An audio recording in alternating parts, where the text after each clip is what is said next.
برادران ملت اسلامیہ، السلام علیکم ورحمۃ اللہ وبرکاتہ۔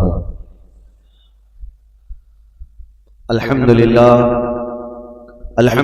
الحنان المنان الذي خلق الانسان وعلمه البيان، والصلاة والسلام على رسوله سید الانس والجان وعلى آلہ واصحابہ ذوی الخیر والاحسان، اما بعد فاعوذ باللہ من الشیطان الرجیم، بسم اللہ الرحمن الرحیم۔ قل لا اسألكم علیہ اجرا الا المودة فی القربى،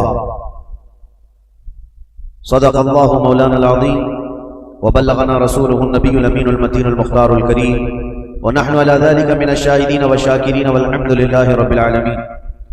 بارگاہ رسالت مآب صلی اللہ تعالی علیہ وسلم میں درود پاک کا ہدیہ پیش کریں۔ اللہم صلی علی سیدنا و مولانا محمد معدن الجود والکرم وآلہ واصحابہ الکرام وابنہ الکریم وبارک وسلم صلاۃ دائمۃ سرمدا ابدا۔ عزیزان گرامی وقار، آج محرم الحرام کی 10ویں شب ہے اور یہ شب غریباں بھی ہے۔ اس شب میں تاریخ کی بہت ساری ایسی سچائیاں چھپی ہوئی ہیں کہ جن کو بیان کرنے کے بعد دل رکھنے والے مومن کا کلیجہ منہ کو آ جاتا ہے۔ خاندان رسول صلی اللہ تعالی علیہ وسلم کے نونہالوں کی ایک عظیم تاریخ آج کی رات سے وابستہ ہے، اور ہم نے یہ جو 10 روزہ مجالس سجائی محرم الحرام کی، اس کا خلاصہ آج کی رات ہے۔ کیونکہ ہر سال یہ 10 مجلسیں جو ہوتی ہیں پہلی محرم سے لے کر 10ویں تک، ہم ان میں الگ الگ موضوعات پر گفتگو کرتے ہیں، اور اس سال ہمارا یہ دستور تھا کہ تاریخ اسلام آپ کے سامنے رکھنی تھی، جو رسول کریم صلی اللہ تعالی علیہ وسلم کی بعثت سے پہلے، آپ کے اعلان نبوت سے پہلے سے لے کر جو عرب کے سیاسی، مذہبی، اخلاقی حالات اور پوری دنیا کے حالات اور دنیا کا، عرب کا جغرافیہ آپ کے سامنے رکھا، اور پھر نبی کریم صلی اللہ تعالی علیہ وسلم کی دعوت سے لے کر اسلام کی نشو و نما، ترویج و اشاعت بیان کی گئی۔ اس 10 روزہ مجالس میں پھر آپ نے چاروں خلفائے راشدین کے زمانے اور ان کے زمانوں میں ہونے والی فتوحات اسلامیہ اور عظیم عظیم کارنامے اس سال آپ کو سنائے گئے۔ مقصد میرا یہی تھا کہ تاریخ کی سچائیوں سے آپ کو جوڑ دیا جائے، تاکہ کوئی بھی اسلام کا بدخواہ اور دشمن صحابہ یا دشمن اہل بیت، دونوں میں سے کوئی بھی آپ کے ذہن کو خراب نہ کرے اور تاریخ کو ون سائڈ بتا کر یا ایک حصے کی تاریخ بتا کر آپ کو گمراہ کرنے کی کوشش نہ کرے۔ اس لیے میں نے پوری تاریخ آپ کے سامنے رکھی۔ تاریخ اسلام میں اسلام کی سرحدیں مدینہ طیبہ کی سرحدوں سے نکل کر کہاں کہاں تک پہنچی، آپ نے سماعت کیا۔ مولا علی کرم اللہ وجہہ الکریم کے زمانے تک 30 سال ہوتے ہیں خلفائے راشدین کا زمانہ، لیکن اسلام افریقہ کی سرحدوں میں، افریقہ کے جنگلات سے بھی نکل چکا، یورپ کی سرزمین پر، ایشیائی کوچر میں، ترکی میں داخل ہو چکا ہے۔ آذربائیجان، آرمینیا، جارجیا، یہ سارے ان ممالک تک اسلام کی سرحدیں پھیل گئی، حتیٰ کہ حضرت امیر معاویہ کے 20 سالہ دور میں اسلام سندھ اور ہند تک پہنچ چکا۔ یہ تاریخ ہے، اسلام پھیلتا رہا، جس کو علامہ اقبال نے کہا تھا کہ تھمتا نہ تھا کسی سے سیل رواں ہمارا، باطل سے ڈرنے والے ہیں، آسمان نہیں ہے ہم 100 بار کر چکا ہے جو امتحان ہمارا، توحید کی امانت سینوں میں ہے ہمارے، آسان نہیں مٹانا نام و نشان ہمارا۔ اسلام کے اس پھلتے پھولتے باغیچے کو دیکھ کر کے ساری دنیا پریشان اور آج تک پریشان ہے، اور اسی پریشانی کا یہ سبب ہے کہ ہر دن ایک نیا حربہ، ہر دن ایک نئی جنگ ہمارے سامنے پیش آتی ہے۔ لیکن میرے عزیزوں، باطل قوتیں جتنے نئے آنے ہمارے خلاف لائیں گے، جتنی جنگیں کھڑے کریں گے، ہر زمانے میں ہم اپنے بچوں کو حسین کی داستان سناتے رہیں گے، ہم کربلا سناتے رہیں گے، تاکہ ہمارے بچوں میں یہ جذبہ ہمیشہ جوان رہے کہ اب کے دور میں آنے والی مصیبتیں یہ کوئی نئی نہیں ہیں، ہمارے آبا و اجداد نہیں، 14 صدیوں سے مسلمان یہ سب جھیلتے آ رہے ہیں۔ میں اکثر ایک جملہ کہتا ہوں، برسات میں نکلے ہوئے ابھی کے کیڑے مسجدوں کے آگے آ کر تلواریں یا چاقویں لہرا کر ڈراتے ہیں، اور اپنے کٹرواد ناروں سے تمہیں گھبرانے کی اور خوف اور دہشت ڈالنے کی کوشش کرتے ہیں. ہو سکتا ہے وہ بچے ڈر جائیں جن کو تاریخ یاد نہ ہو، اور جنہیں تاریخ یاد ہو تو ان کی زبان پر تو یہ شعر آنا چاہیے، ڈل نہ سکتے تھے جنگ میں اگر آ جاتے تھے، عام شیروں کے بھی میدان سے اکھڑ جاتے تھے، حق سے سرکش ہوا کوئی تو بگڑ جاتے تھے، ارے تیغ کیا چیز ہے ہم توپ سے بھی لڑ جاتے تھے. ہمیں ان تمام چیزوں سے گھبرانے اور ڈرنے اور خوف کرنے کی ضرورت نہیں ہے. عزیزان گرامی اوقات، آج کے دن سے میں نے اعلان جیسے کیا تھا کہ اب تاریخ کو ہم آگے لے کر کے چلتے ہیں. امیر معاویہ کی خلافت کا دور، ان کے حکومت کا دور ختم ہوا 60 ہجری میں. اب زمان میں خلافت کس کے ہاتھ میں آئے، ایک بہت اختلافی مسئلہ تھا، کنٹروورشل تھا. صحابہ اس وقت تھے اور بڑے بڑے تابعین بھی موجود تھے، لیکن چونکہ آپ نے تاریخ سماعت کی ہے کہ حضرت عثمان غنی کے قتل کے بعد سے حالات کس قدر بدلتے چلے گئے تھے، اور حضرت علی کرم اللہ وجہہ الکریم کا زمانہ خلافت جو 5 سال 5.5 سال چلا، یہ آپسی اختلافات کی نظر ہو گیا. مسلمانوں کی آپس میں جنگیں ہونے لگی اور اس میں بھاری نقصان ہوا. 2 جنگوں میں اگر آپ اندازہ کریں، ایک جنگ میں 12,000 لوگ قتل ہوئے اور دوسری جنگ میں 70,000 لوگ قتل ہوئے. مسلمانوں کی بہت بڑی تعداد کا نقصان ہوا ایسا. تو ان کے بعد پھر امیر معاویہ نے 20 سال زمانہ حکومت کو سنبھالا. اب ایک مسئلہ یہ درپیش ہوا، جیسے کہ کل میں نے آپ کو بتایا، حضرت امیر معاویہ نے اپنے انتقال سے پہلے ہی اعلان کر دیا اپنے بیٹے کی خلافت میں، یزید کو اپنا جانشین بنا. اور یہ الزام ان کے سر پر رکھ کر کے امیر معاویہ کو بھی آج تک لوگ طعن و تشنیع کا شکار بناتے ہیں. حضرت امیر معاویہ تو بہت برا بھلا کہتے ہیں کہ یہ ساری ذمہ داری امیر معاویہ کے سر جاتی ہے. اگر وہ خلیفہ نہ بناتے یزید کو تو نہ کربلا ہوتا، نہ امام حسین شہید ہوتے، نہ ہی اتنے برے حالات ہوتے. یہ ساری چیزوں کے ذمہ دار امیر معاویہ ہیں. یہ سوال ایسا گردش کرتا ہے کہ ہمارے بھی بھولے بھالے لوگوں کے دلوں میں یہ بات آتی ہے کہ امیر معاویہ کو نہیں کرنا چاہیے تھا، اپنے نالائق بیٹے کو خلیفہ کیسے مقرر کر دیا. پہلی چیز تو یہ ہے کہ کوئی ایک روایت بھی ایسی ثابت نہیں کہ جس میں امیر معاویہ یہ جان بوجھ کر کے کہ اس کا فسق و فجور، اس کی نالائقی ان کو معلوم تھی، اس کے باوجود بنایا. ایسی کوئی روایت نہیں. ان کے زمانے میں یا ان کے سامنے یزید کا فسق و فجور علل اعلان نہیں تھا، ورنہ تو وہ صحابی رسول ہیں. ان کے بارے میں اس طرح کا طعن و تشنیع کرنے سے صحابی رسول کے عدل پر اعتراض اٹھ جائے گا. ان کے علم میں یہ چیز نہیں تھی، پہلی بات تو یہ ہے. اور اگر سوال یہ ہو ان کے اوپر کہ اگر وہ نہ بناتے تو اتنا سارا معاملہ ہی نہیں ہوتا، تو سوال تو حضور پاک صلی اللہ تعالیٰ علیہ وسلم کی ذات پر بھی تم کرنے لگ جاؤ گے. اعتراض کرنے والوں سے کہہ رہے ہیں کہ حضور صلی اللہ تعالیٰ علیہ وسلم تو مخبر صادق ہیں، غیب کی خبریں جاننے والے رسول کریم صلی اللہ تعالیٰ علیہ وسلم کو جبرائیل امین نے یہ امام حسین کے بچپن میں اطلاع دے دی تھی کہ ان کو آپ کی امت قتل کرے گی. یہ روایت تو سنیں نا، بچپن میں امام حسین کی شہادت کی خبر مشہور ہو گئی تھی. تو رسول کریم صلی اللہ تعالیٰ علیہ وسلم کو یہ معلوم تھا کہ امام حسین شہید ہونے والے ہیں، تو کیا یہ نہیں معلوم ہوگا کہ کس کے ذریعے سے قتل ہونے والے ہیں؟ تو یزید کے ذریعے سے اگر امام حسین قتل ہونے والے معلوم ہیں حضور کو، تو حضور صلی اللہ تعالیٰ علیہ وسلم امیر معاویہ کو بلا کے وصیت کر جاتے کہ اے معاویہ، جب تیرے گھر کوئی بیٹا پیدا ہو یزید، اس کو خلیفہ کبھی نہ بنانا، ورنہ میرا نواسہ قتل ہو جائے گا. نبی کریم صلی اللہ تعالیٰ علیہ وسلم نے امیر معاویہ کو اس طرح کی کوئی وصیت نہیں کی. تو اعتراض کرنے والے یہ بھی کر سکتے تھے یا یہ بھی کریں گے کہ رسول اللہ صلی اللہ تعالیٰ علیہ وسلم نے وصیت نہیں کی معاویہ کو، جس کی وجہ سے کربلا جیسے حالات پیش آ گئے اور حسین اعظم کا قتل ہو گیا. بلکہ میں تو یہ کہوں گا جن کی عقل ٹھکانے پر نہیں ہے وہ تو یہ بھی اعتراض کریں گے اللہ کی ذات پر، اللہ نے یزید کو پیدا ہی کیوں کیا؟ کیا رب تعالیٰ نہیں جانتا تھا؟ اللہ رب العزت کے علم میں ہر شے ہے. معاملہ یہ ہے میرے عزیزوں، اور سارے معاملات اگر تم کسی پرٹیکولر ایک ہی آدمی پر اعتراض کرو گے تو یہ حالات اور تقاضے کے مطابق نہیں ہے. بہت سارے معاملات ایسے ہیں جو اس روئے زمین پر صرف امتحان کے لیے لائے گئے ہیں. یہ دنیا دار العمل ہے، یہ دنیا دار الامتحان ہے. یہاں ہر کوئی اپنا امتحان دینے آیا ہے، اور جو سوالات اس طرح کی گردش کرتے کچھ ان کی طرف سے کچھ ان کی طرف سے. آپ کو پتا ہے اللہ کا کروڑوں احسان ہے کہ رسول کریم صلی اللہ تعالیٰ علیہ وسلم کی حدیث یاد کرو حضور صلی اللہ علیہ وسلم نے حضرت علی سے فرمایا تھا کہ اے علی، ایک جماعت ایسی ہوگی جو تم سے محبت میں مبالغہ کرے گی، غلو کرے گی، اوور کرے گی اور گمراہ ہو کر دوزخ میں جائے گی، اور ایک جماعت ایسی ہوگی جو تم سے دشمنی کرے گی، نفرت کرے گی اور وہ بھی دوزخ میں جائے گی۔ بس وہ لوگ جنتی ہیں جو درمیان میں ہیں۔ حضرت علی رضی اللہ تعالیٰ عنہ کی اتنا برابر بھی توہین نہیں کرتے اور ان کی محبت میں، عقیدت میں اتنا غلو نہیں کرتے کہ ان کو نبی کے درجے تک پہنچائیں، اور اس جماعت کا نام اہل سنت و جماعت ہے۔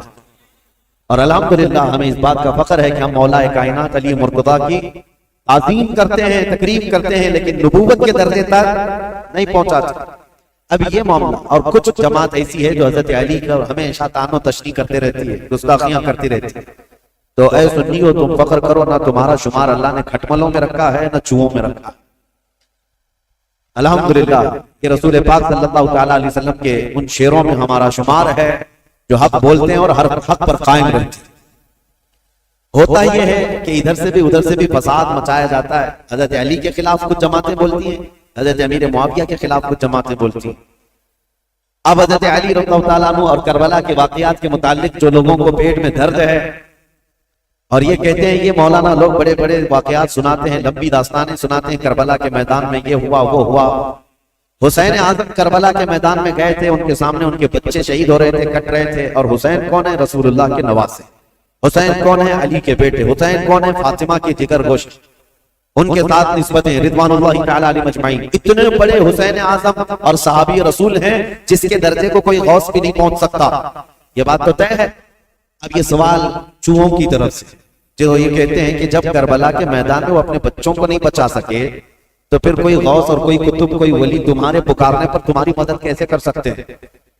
تو ہمارا بھولا بھالا جوان جس کو پٹی پڑھا دی جاتی ہے وہ سمجھتا، ہاں کربلا کے میدان میں جب حسین اپنے بچوں کو نہیں بچا سکے تو پھر دوسرے ولی کیا بچائیں گے، اور کیوں ہم دوسرے اولیاء کو پکاریں گے مدد کے لیے؟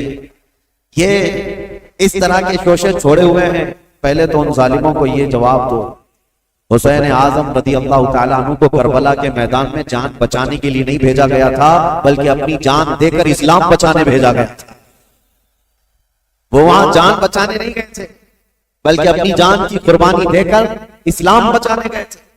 اگر وہ کوشش فرماتے، یقیناً پورا دریائے فرات ان کے قدموں پر موجیں مار رہا ہوتا۔ حقیقت بات ہے میرے عزیزوں، وہ دارالامتحان میں تھے، امتحان کے وقت وہ امت کو ایک عظیم درس دینے گئے ہوئے تھے۔ اس سے یہ ثابت نہیں ہوتا کہ وہ مدد نہیں کر سکتے، یہ مدد نہیں کر سکتے۔ ہم بغداد شریف میں تھے اور واپس آئے زیارت کی، ایک صاحب سے ہماری ملاقات ہوئی، انہوں نے کہا اچھا مولانا بغداد سے جا کر آ رہے ہیں، آپ کی جماعت تو غوث پاک کہتی ہے۔ کہا بالکل، کہا وہاں تو اتنے بم برس رہے ہیں، سنا ہے وہاں تو مسلمانوں کا قتل ہو رہا ہے، کتنے تو وہاں پر میزائل داغے جا رہے ہیں۔ کہا ہاں سنا ہے، ہو بھی رہا ہے، حقیقت ہے، ہم دیکھ کر کے بھی آئے۔ کہا تو پھر غوث کیا کر رہے ہیں آپ کی؟ کیا ان کو بغداد والوں سے محبت نہیں ہے؟ میں نے ان سے سوال کیا، غوث پاک کو بغداد والوں سے جتنی محبت نہیں ہوگی، اس سے کروڑوں درجے اللہ کو مومنوں سے محبت ہے۔ میں پوچھا اللہ کیا کر رہا ہے؟ یہ ولی کا مقام بعد میں ہے، اللہ کیا کر رہا ہے؟ کیا اللہ تعالیٰ کو ان مومنوں سے محبت نہیں ہے؟ نادانوں، اگر یہی سوال کرنا ہو تو پھر بدر میں، احد میں، خندق میں، ہر جگہ سوال یہ کرنا پڑ جائے گا کہ رب تعالیٰ نے مومن جماعت کی نصرت کیوں نہیں کی؟ جب دارالامتحان میں ہوتا ہے کوئی امتحان کے میدان میں تو یہ نہیں دیکھا جاتا کہ اس کی جان بچ رہی ہے یا کون بچا رہا ہے، بلکہ یہ دیکھا جاتا ہے کہ اس کے قدم کتنے مضبوط ہیں۔ استقامت کا امتحان ہوتا ہے۔ بہرحال سوالات بہت، اعتراضات بہت، اور ہمارا وقت اس میں ختم ہونا چلے جائے۔ ہم تاریخ کی طرف آتے ہیں۔ معاویہ بن ابی سفیان رضی اللہ تعالیٰ عنہما، ان کے انتقال کے بعد یزید تخت خلافت پر بیٹھ گئے، جبکہ بڑے صحابہ کی منظوری نہیں تھی، اتفاق نہیں تھا، اور جو صحابہ موجود تھے اس میں حضرت عبد الرحمن بن ابو بکر، حضرت ابو بکر صدیق کے بیٹے عبد الرحمن، حضرت عمر کے بیٹے عبداللہ، حضرت زبیر کے بیٹے عبداللہ بن زبیر، یہ بڑے صحابہ اس وقت تھے، اور حضرت حسین ابن علی رضی اللہ تعالیٰ، ان چاروں نے انکار کر دیا تھا کہ یزید کی تولیت یا اس کی خلافت کو ہم تسلیم نہیں کرتے۔ اب مسئلہ یہ ہوا کہ یزید بیٹھتے ساتھ ساری جگہوں پر خط لکھنے شروع کر دیے کہ میری بیعت لے لو، اپنے باپ میرے باپ نے اعلان کیا ہے اپنے انتقال سے پہلے، لہٰذا میں امیر المومنین۔ کوفہ میں، بصرہ میں، سب جگہ یزید کی بیعت شروع ہو گئی۔ اب مسئلہ آ جاتا تھا مدینے کا، اور یہ چاروں بڑے صحابہ مدینے میں تھے، تو یزید کو ڈر انہی لوگوں سے تھا کہ یہ چار لوگ اگر منع کر دیے اور انکار کر دیے تو پورے حجاز میں میرا بیڑا غرق ہو جائے، اور ان چاروں میں کوئی ایک بھی کھڑا ہو گیا اپنے خلیفہ ہونے کا اعلان کرتے ہوئے تو آدھی دنیا ان کی طرف مائل ہو جائے گی، اس لیے کہ یہ چاروں بڑی عظمت والے ہیں، ایک صدیق اکبر کا بیٹا، ایک فاروق اعظم کا بیٹا، ایک حیدر کرار کا بیٹا، ایک عبدالزبیر رضی اللہ تعالیٰ عنہ کا بیٹا، تو یہ عشرہ مبشرہ کے بیٹے ہیں اور ان کی نسبتیں بھی بڑی ہیں، اور یزید کہاں، اس کی کون سی نسبت ہے؟ یہ تو حضرت امیر معاویہ رضی اللہ تعالیٰ عنہ کے گھر میں ان کی امارت کے زمانے میں پیدا ہوا، یعنی جب وہ گورنر تھے اس زمانے میں پیدا ہوا۔ ان چاروں صحابہ سے عمر میں بھی چھوٹا، اور عمل کا تو دور دور تک کوئی واسطہ ہی، کیونکہ تاریخ میں یہ ساری چیزیں محفوظ ہیں آج بھی۔ یزید دن رات عیاشی میں مبتلا رہا، کیونکہ اس نے عمارت دیکھی تھی اور مالداری دیکھی تھی، جس کی وجہ سے اس کے فسق و فجور کا سب بعد میں لوگوں کو پتا چلا جب وہ تخت پر بیٹھا، بندروں کو کھلانا، نچانا، کبوتر بازی کرنا اور باندیوں سے اور غلاموں سے رقص کروانا، یہ ساری چیزیں اس کے ساتھ موجود تھی۔ اب یہ خبریں جب مشہور ہو گئی تو کیا جو رسول اللہ کے صحابہ ہیں ایسے شخص کو امیر تسلیم کر سکتے تھے جنہوں نے خلفائے راشدین کا زمانہ دیکھا، جو چاروں خلفاء کا زمانہ دیکھے ہوں اور جو خود رسول اللہ کو دیکھے ہوں، تو وہ اس عظیم اسلام کے دامن میں کسی ایسے شخص کو برداشت کر سکتے تھے؟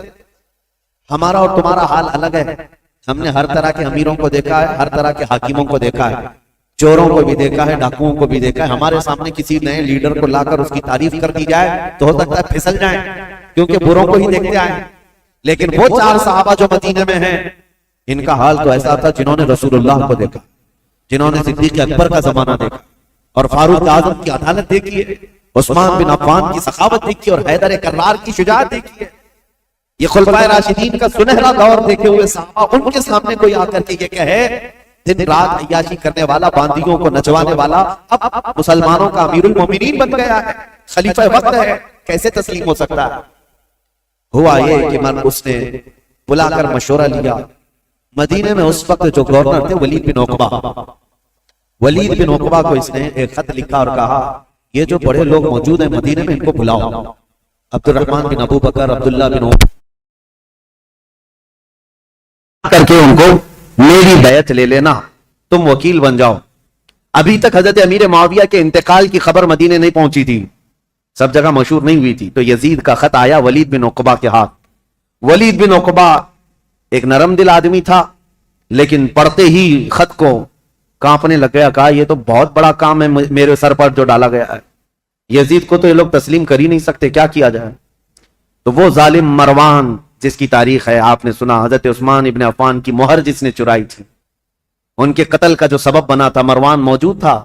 اس سے ولید بن عقبہ نے مشورہ کیا کہ کیا کرنا چاہیے، کہا چاروں کو بلاؤ اور ان کے سامنے یہ مسئلہ رکھو، کہو کہ امیر معاویہ کا انتقال ہوا اور وہ اپنے انتقال سے پہلے اعلان کر کے جا چکے ہیں، ان کا بیٹا خلیفہ ہے، لہٰذا تمہیں یہ بات ماننی پڑے گی اور بیعت کر لو، اگر وہ یہاں پر نہیں مانتے تو ان کا قتل کر دو۔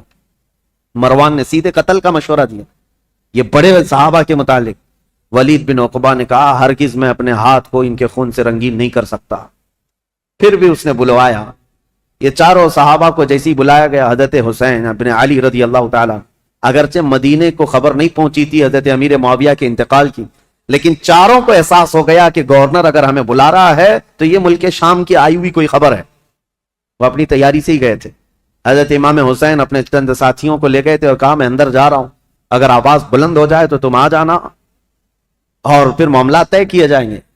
حضرت حسین، حضرت عبداللہ بن زبیر، عبد الرحمن بن ابو بکر اور حضرت عبداللہ بن عمر، یہ چاروں دارالحکومت میں آئے، گورنر ہاؤس میں، اور اس وقت ولید بن عقبہ موجود تھا اور مروان بھی موجود تھا۔ اس نے خط پڑھ کر کے سنایا یزید کا خط آیا ہے اور وہ خلافت کا حقدار تھا، اس لیے امیر معاویہ نے اس کے خلیفہ ہونے کا اعلان کر دیا، لہٰذا میں اس کا وکیل ہوں، یزید امیر المومنین کی طرف سے میں تم سے بیعت لیتا ہوں۔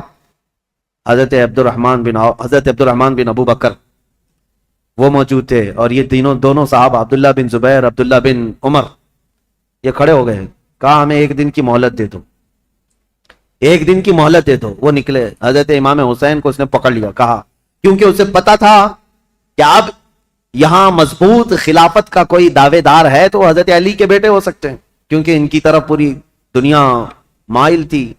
حضرت امام حسین سے پوچھا تو حضرت امام حسین نے کہا سب سے پہلی بات تو یہ ہے کہ ہم جیسوں کو یہ زیب نہیں دیتا کہ یزید جیسا شخص خلافت کے تخت پر بیٹھ جائے. ہمیں یہ زیب نہیں دیتا کہ ایسی کوئی خبر بھی ہم سنیں, کیونکہ یہ تخت خلافت کسی بادشاہ کا نہیں, یہ رسول اللہ کی نیابت کا ہے. رسول کریم صلی اللہ تعالی علیہ وسلم کی سنتیں جس کے اندر نہیں, وہ ان کی نیابت کیا کر سکتا ہے؟ تو ولید بن عقبہ نے کہا معاملہ گرم ہو جائے گا, حسین تو تیار نہیں. پھر کہا نہیں, آپ کو تو بیعت کرنا ہوگا. حضرت امام حسین نے کہا میں اس طرح چھپ کر بیعت کرنے والا نہیں, جب سارے مدینے والے سب لوگ بیعت کریں گے تب میں بھی علل اعلان آؤں گا, سب کے ساتھ آؤں گا, آج مجھے جانے دو. ولید بن عقبہ نے ان کو بھی جانے دیا. ٹھیک ہے. جیسے یہ گئے, مروان بن حکم کھڑا ہوا اور کہا ولید بن عقبہ کو, کہا کہ تو نے بہت بڑا موقع گنوا لیا, آج ان کو قتل کر دینے کا سب سے بہترین موقع تھا, تو گنوا لیا اور تو آج ان سے بیعت نہیں لے سکا. مروان کہہ رہا ہے دیکھ لینا زندگی پر اب تجھے حسین سے بیعت کبھی نہیں مل سکی. ایک بار وہ یہاں سے جا چکے ہیں, حسین کبھی بھی بیعت نہیں کر سکتے, تیرے لیے اچھا موقع تھا. ولید بن عقبہ نے کہا میرے لیے ساری دنیا آ جائے لیکن میں حسین کے خون سے اپنا ہاتھ رنگین نہیں کر سکتا, اس لیے کہ وہ رسول اللہ کے قرابت دار نواز ہیں. تو مروان بن حکم نے ولید بن عقبہ کی شکایت لکھ کر کے بھیجی یزید کے پاس کہ اس کی نرم دلی کی وجہ سے یہ چاروں چلے گئے. اور ہوا کیا, عبداللہ بن زبیر اور عبداللہ بن عمر رات کے وقت ہی اپنا سامان لیا اور مکہ چلے گئے, مدینہ طیبہ چھوڑ کر چلے گئے کہ دوسرے دن پھر یہ گورنر بلائے گا اور زبردستی کرے گا. لیکن مکہ میں جائیں گے تو حرم پاک میں خانہ کعبہ کے اطراف کوئی کسی کو زور زبردستی نہیں کر سکتا جو حرم میں جائے گا. جنگ بھی حرام ہے, قتل و قتال بھی حرام ہے. تو یہ صحابہ وہاں چلے گئے اور وہاں جا کر انہوں نے پناہ لی. اب امام حسین مدینہ میں تھے. دوسرا دن آیا تو پھر دوسرے دن پھر اس نے بلایا ولید بن عقبہ نے, کیا ہو؟ امام حسین رضی اللہ تعالیٰ عنہ نے آج پھر کہا کہ نہیں, میں اس بیعت کے لیے راضی نہیں ہوں اور مجھے زور زبردستی نہ کیا جائے. ولید بن عقبہ نے کہا اے حسین ابن علی, میں آپ کی تعظیم کرتا ہوں, آپ کی عزت کرتا ہوں, لیکن میرے اوپر ملک شام کا حکم آیا ہے, پریشر میں ہے, میرے اوپر دباؤ ہے, لہٰذا ایک ہی راستہ ہے کہ آپ یا تو میرے اس شہر میں یا حدود میں نہ رہیں جہاں میری گورنری ہے, یا تو بیعت کر لیجیے. امام حسین نے کہا میں شہر تو چھوڑ دوں گا لیکن بیعت نہیں کروں. اور کون سے شہر چھوڑنے کی بات؟ مدینہ الرسول. امام حسین اپنے خاندان والوں کو آ کر بتاتے ہیں, اور امام حسین نے اہل بیت کے گھرانے میں یہ بات بتائی کہ آج ہمارے لیے ایسی حالت آ گئی ہے, مدینے میں رہنا ہے تو ہمیں اس کی بیعت قبول کرنا ہوگا اور اس کو امیر المومنین تسلیم کرنا ہوگا, یا تو پھر مدینے سے باہر نکل کر جیسے میرے دو بھائی مکہ چلے گئے, عبداللہ بن زبیر اور عبداللہ بن عمر, اسی طرح مجھے بھی مکہ حرم کعبہ میں جانا ہوگا. اہل بیت کا بچہ بچہ کہنے لگا رسول کریم صلی اللہ تعالی علیہ وسلم کا شہر چھوٹ رہا ہے, اے امام علی مقام, اس کو گوارا کر لیں گے لیکن رسول اللہ کی شریعت چھوٹ جائے یہ گوارا نہ کریں. حضور کے شریعت پر اور اسلام کی تاریخ میں ایسا کوئی دھبا آ جائے یہ گوارا نہ ہو. میں آپ کو بتاتا ہوں یہ مسئلہ کتنا اہم تھا. ظالموں کو پتہ نہیں جو اوپر اوپر کی تاریخ پڑھتے ہیں اور بک بک کر کے ٹی وی میں چلے جاتے ہیں کہ امام حسین نے خواہ مخواہ اپنے بچوں کو جھونک دیا کربلا کے میدان میں, اور یہ سیاسی جنگ تھی نعوذ باللہ. اور بعض یہ کہتے ہیں کہ خروج کیا, خروج کا مطلب ہوتا ہے بغاوت کیا. جب ایک امیر المومنین ہو گیا تھا, خلیفہ وقت ہو گیا تھا, تو امام حسین بغاوت کر کے کیوں گئے؟ اس طرح کے جو اعتراضات کرتے ہیں ان ظالم ناعاقبت اندیشوں کو خبر تک نہیں ہے تاریخ کی سچائیاں, انہیں معلوم بھی نہیں ہے. یہ ہو سکتا ہے یزید کی ذریت کے لوگ ہوں یا یزید کے مشاغل اور اس کے کاموں سے اتفاق رکھتے ہوں, اسی لیے اس کو آج بھی رضی اللہ عنہ لکھتے ہیں. آج بھی ایسی قوم موجود ہے. ایک طرف رسول اللہ کا پورا گھرانہ ہے. کیا امام حسین جن کو رسول کریم صلی اللہ تعالی علیہ وسلم نے اپنی گود میں رکھ کر پالا ہو, بلکہ سیدنا ابو ہریرہ سے روایت ہے کہ حضور صلی اللہ تعالی علیہ وسلم امام حسین کا لعاب پاک, امام حسین کا لعاب تھوک خود حضور صلی اللہ علیہ وسلم اس طرح چوستے تھے. حدیث کے الفاظ ہیں کہ یمتص رسول اللہ صلی اللہ تعالی علیہ وسلم لعاب الحسین کما یمتص التمر. حسین کا لعاب رسول اللہ ایسے چوستے جیسے کوئی کھجور چوس رہا ہو. جس کے حلق میں نبی کریم صلی اللہ تعالی علیہ وسلم کا لعاب پاک گیا ہو، کیا وہ ناحق فیصلہ کرے گا؟ کیا وہ زور زبردستی رسول اللہ کے خاندان کو جنگ کے میدان میں جھونک دے گا؟ بات اتنی تھی کہ امام حسین کی نگاہیں بہت دور تک دیکھ رہی تھی، آج تک دیکھ رہی تھی۔ اسی لیے کسی شاعر نے کہا ہے کہ نہ پوچھ وقت ان بے کتاب اور ان بے زبان کتابوں سے، نہ پوچھ وقت ان بے زبان کتابوں سے، جب اذان ہوتی ہے تو سمجھ حسین زندہ ہے۔ ان اذانوں کو زندہ رکھنے میں اور اماموں کو زندہ رکھنے میں حسین کا نام ہے۔ حسین کی نگاہ، حسین ابن علی رضی اللہ تعالیٰ عنہ کی نگاہ یہاں تک دیکھ رہی تھی۔ مسئلہ اتنا نہیں تھا خلافت کا، بلکہ میں تو کہتا ہوں ہر آدمی کے پاس جب یہ آپشن رکھ دیے جائیں کہ آپ کے بچے محل میں رہیں گے، آپ کا فیوچر حسین ہے، وزارت ملے گی، سب کون چھوڑتا ہے؟ اگر امام حسین مان لیتے، جانتے ہو یزید کتنی خاطر مدارات کرتا، امام حسین کے لیے بہت بڑا مقام رکھتا، ان کے لیے نذرانے، وظیفے اور ان کے گھرانے کے لیے شاہانہ انداز میں سارے انتظامات رکھتا، کیونکہ جس سے خطرہ تھا جب وہ اس کے مطیع و فرمان بردار ہو جاتے تو حسین ابن علی رضی اللہ تعالیٰ عنہ کے لیے یزید خزانے کھول دیتا، اور یہ امام حسین کو معلوم تھا کہ میرے مان لینے سے یزید تو میرے لیے خزانے کھول دے گا۔ لیکن امام حسین کی نگاہیں بہت دور تک دیکھ رہی تھی، آج تک کے لیے دیکھ رہی تھی۔ آج میں آپ سے پوچھتا ہوں میرے عزیز، یہ مصلی امامت ہے، نماز پڑھنے والے جیسے بھی ہوں، مقتدی ہزار قسم کے آتے ہیں، کوئی داڑھی چھلا، کوئی ٹوپی کے بغیر، کوئی پتہ نہیں کیا کیا چیزیں کیا ہوا، سب آتے ہیں، ان کو کوئی نہیں پوچھتا۔ لیکن امامت کے مصلی پر جو کھڑا ہے اس کے اوپر سے نیچے تک ساری چیزیں دیکھتی ہے آج بھی قوم۔ اگر کوئی شخص چوری میں مشہور ہو جائے تو میں آپ سے کہتا ہوں کیا چور کو آپ اپنا امام بنا لیں گے مسجد کا؟ کسی کا زنا مشہور ہو جائے تو کیا آپ اس کو امام بنا لیں گے؟ نہیں، آپ یہ کہیں گے میں جیسا تیسا ہوں لیکن امام نہیں۔ امام ایسا نہیں، چور، ڈاکو اور لٹیرا ہم امام نہیں بناتے۔ میرے عزیزو، یہ جو تمہارے اندر فکر ہے یہ حسین ابن علی کی دی ہوئی ہے، یہ صدقہ ہے امام علی مقام کا، احسان ہے ان کا پوری دنیا میں، انہوں نے یہ چھاپ چھوڑی ہے کہ ہم آج مسجد کے اس مصلی کے لیے بھی پرہیزگار ڈھونڈتے ہیں اور شریعت کا پابند ڈھونڈتے ہیں۔ اگر امام حسین اس وقت یہ کر جاتے، یزید کے ہاتھ میں دے کر بیعت کر لیتے، تو آج کوئی بھی اس بات کو دلیل بنا لیتا، میاں آپ فلاں امام پر اعتراض کر رہے ہیں، رسول اللہ کے نواسے نے امام مان لیا تھا شرابی کو، تو ہم کیوں نہیں امام بنا سکتے؟ ہر ایک کے لیے دلیل بن جاتی۔ اسی لیے میرے عزیزو، خالی وہ وقتی جنگ نہیں تھی، قیامت تک کے لیے فیصلہ تھا، قیامت تک کے لیے دلیل بننے والا تھا ان کا عمل۔ اسی لیے امام حسین کو بہت بڑا فیصلہ لینا پڑا، بہت بڑا فیصلہ لینا پڑا۔ اگر میرے نکلنے سے صرف میرے گھر کا ہی مسئلہ تھا تو یہ الگ بات ہے، لیکن میرے نکلنے سے آنے والی نسلوں کے لیے بھی ہے تو مجھے ہزار بار سوچنا پڑے گا۔ امام حسین کے سامنے یہ چیلنج تھا کہ وہ رسول اللہ کے نواسے، جن کے لیے میرے آقا نے یہ فرمایا حسین منی وانا من الحسین، حسین مجھ سے ہیں اور میں حسین سے ہوں، اس کا مطلب یہ ہے رسول اللہ کی شریعت حسین سے ہے، رسول اللہ کا دین حسین سے ہے۔ تو جب امام حسین سے پورا دین وابستہ ہے تو پھر امام حسین کو بہت سوچ کر کے قدم اٹھانا تھا۔ ظالموں، خالی صرف اتنا بک بک کہہ دینا کہ وہ خواہ اپنے خاندان کو میدان جنگ میں جھونک دیے اور سیاسی جنگ تھی یا بغاوت کیا، اپنی آخرت خراب کرتے ہو، اپنی آخرت برباد کرتے ہو، تمہیں خبر بھی نہیں ہے۔ تمہارے ساتھ اگر ایسے معاملات آ جائیں تب پتا چلے گا، دین کی تھوڑی بہت بھی سوجھ بوجھ رکھتے ہو تو ایسی حرکت کبھی نہیں کر سکتے۔ اب امام حسین گھر والوں کو آ کر بتاتے ہیں، گھر والے تیار ہوئے، ٹھیک ہے مدینہ رسول چھوڑ کر جائیں گے، اور وہ رات بھی آ گئی جب رسول اللہ کا یہ عظیم نواسہ مدینے سے رخصت ہو رہا ہے، جہاں ان کی پیدائش ہوئی۔ 4 ہجری شعبان المعظم کا مہینہ تھا جب امام حسین مدینے میں پیدا ہوئے تھے۔ اس دن رسول کریم صلی اللہ تعالی علیہ وسلم کو اتنی خوشی ہوئی تھی، اور پتہ ہے آپ کی ولادت سے پہلے حضور کی چچی ام الفضل، حضرت عباس کی بیوی حضرت ام الفضل، یہ آئی تھی خواب دیکھ کر کے، ڈر کر کے آئی اور کہا یا رسول اللہ صلی اللہ علیہ وسلم میں بہت ہی عجیب خواب دیکھ کر کے آئی ہوں، مجھے ڈر ہے۔ کہا کیا دیکھی ہو؟ کہا بیان کرنے سے مجھے ڈر لگتا ہے۔ کہا بتائیں تو صحیح خواب کیا ہے؟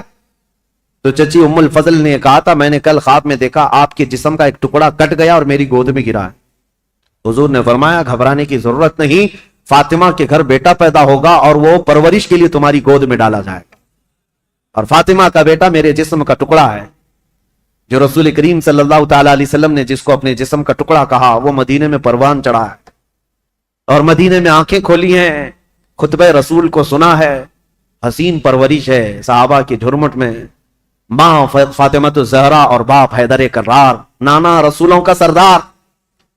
اس عظیم جوان کو میدان میں اترنے کے لیے اب جو وقت آیا، وہ عجیب اتفاق تھا کہ اپنا شہر چھوڑنا ہوا۔ امام حسین کہتے ہیں میرے نانا نے یہ فرمایا تھا کہ ہر نبی اس جگہ دفن ہوتا ہے جو جگہ اسے سب سے زیادہ محبوب ہوتی، لہذا سید الانبیاء جہاں دفن ہے تو مدینہ ان کو سب سے زیادہ محبوب ہے۔ لیکن عجیب اتفاق ہے اے حسین، رسول کا جو سب سے محبوب علاقہ ہے وہ مجھ سے چھوٹا چلا جا رہا ہے۔ امام حسین اپنے خاندان کو لے کر حضور صلی اللہ علیہ وسلم کے روضے پر آئے اور آتے ساتھ رو پڑے، کہا نانا جان یہ وہی شہر ہے جہاں میں آپ کے کندھوں کی سواری کرتا تھا، یہاں کے در و دیوار گواہ ہیں اور یہاں موجود لوگ بھی گواہ ہیں کہ آپ سے جو میری محبت تھی یا مجھ سے جو آپ کی محبت تھی، اس کے قصے مشہور ہیں۔ لیکن آج میں مدینے سے رخصت ہو رہا ہوں، اس لیے نہیں کہ مجھے کوئی جائیداد بنانی ہے، صرف اس لیے کہ آپ کے دین پر کوئی آنچ آنے نہ پائے۔ امام حسین حضور اکرم صلی اللہ تعالی علیہ وسلم کے روضہ اطہر سے اجازت لیتے ہوئے نکلے تھے۔ مدینے والے کہتے ہیں وہ عجیب سما تھا کہ مدینے والے دیکھتے رہ گئے۔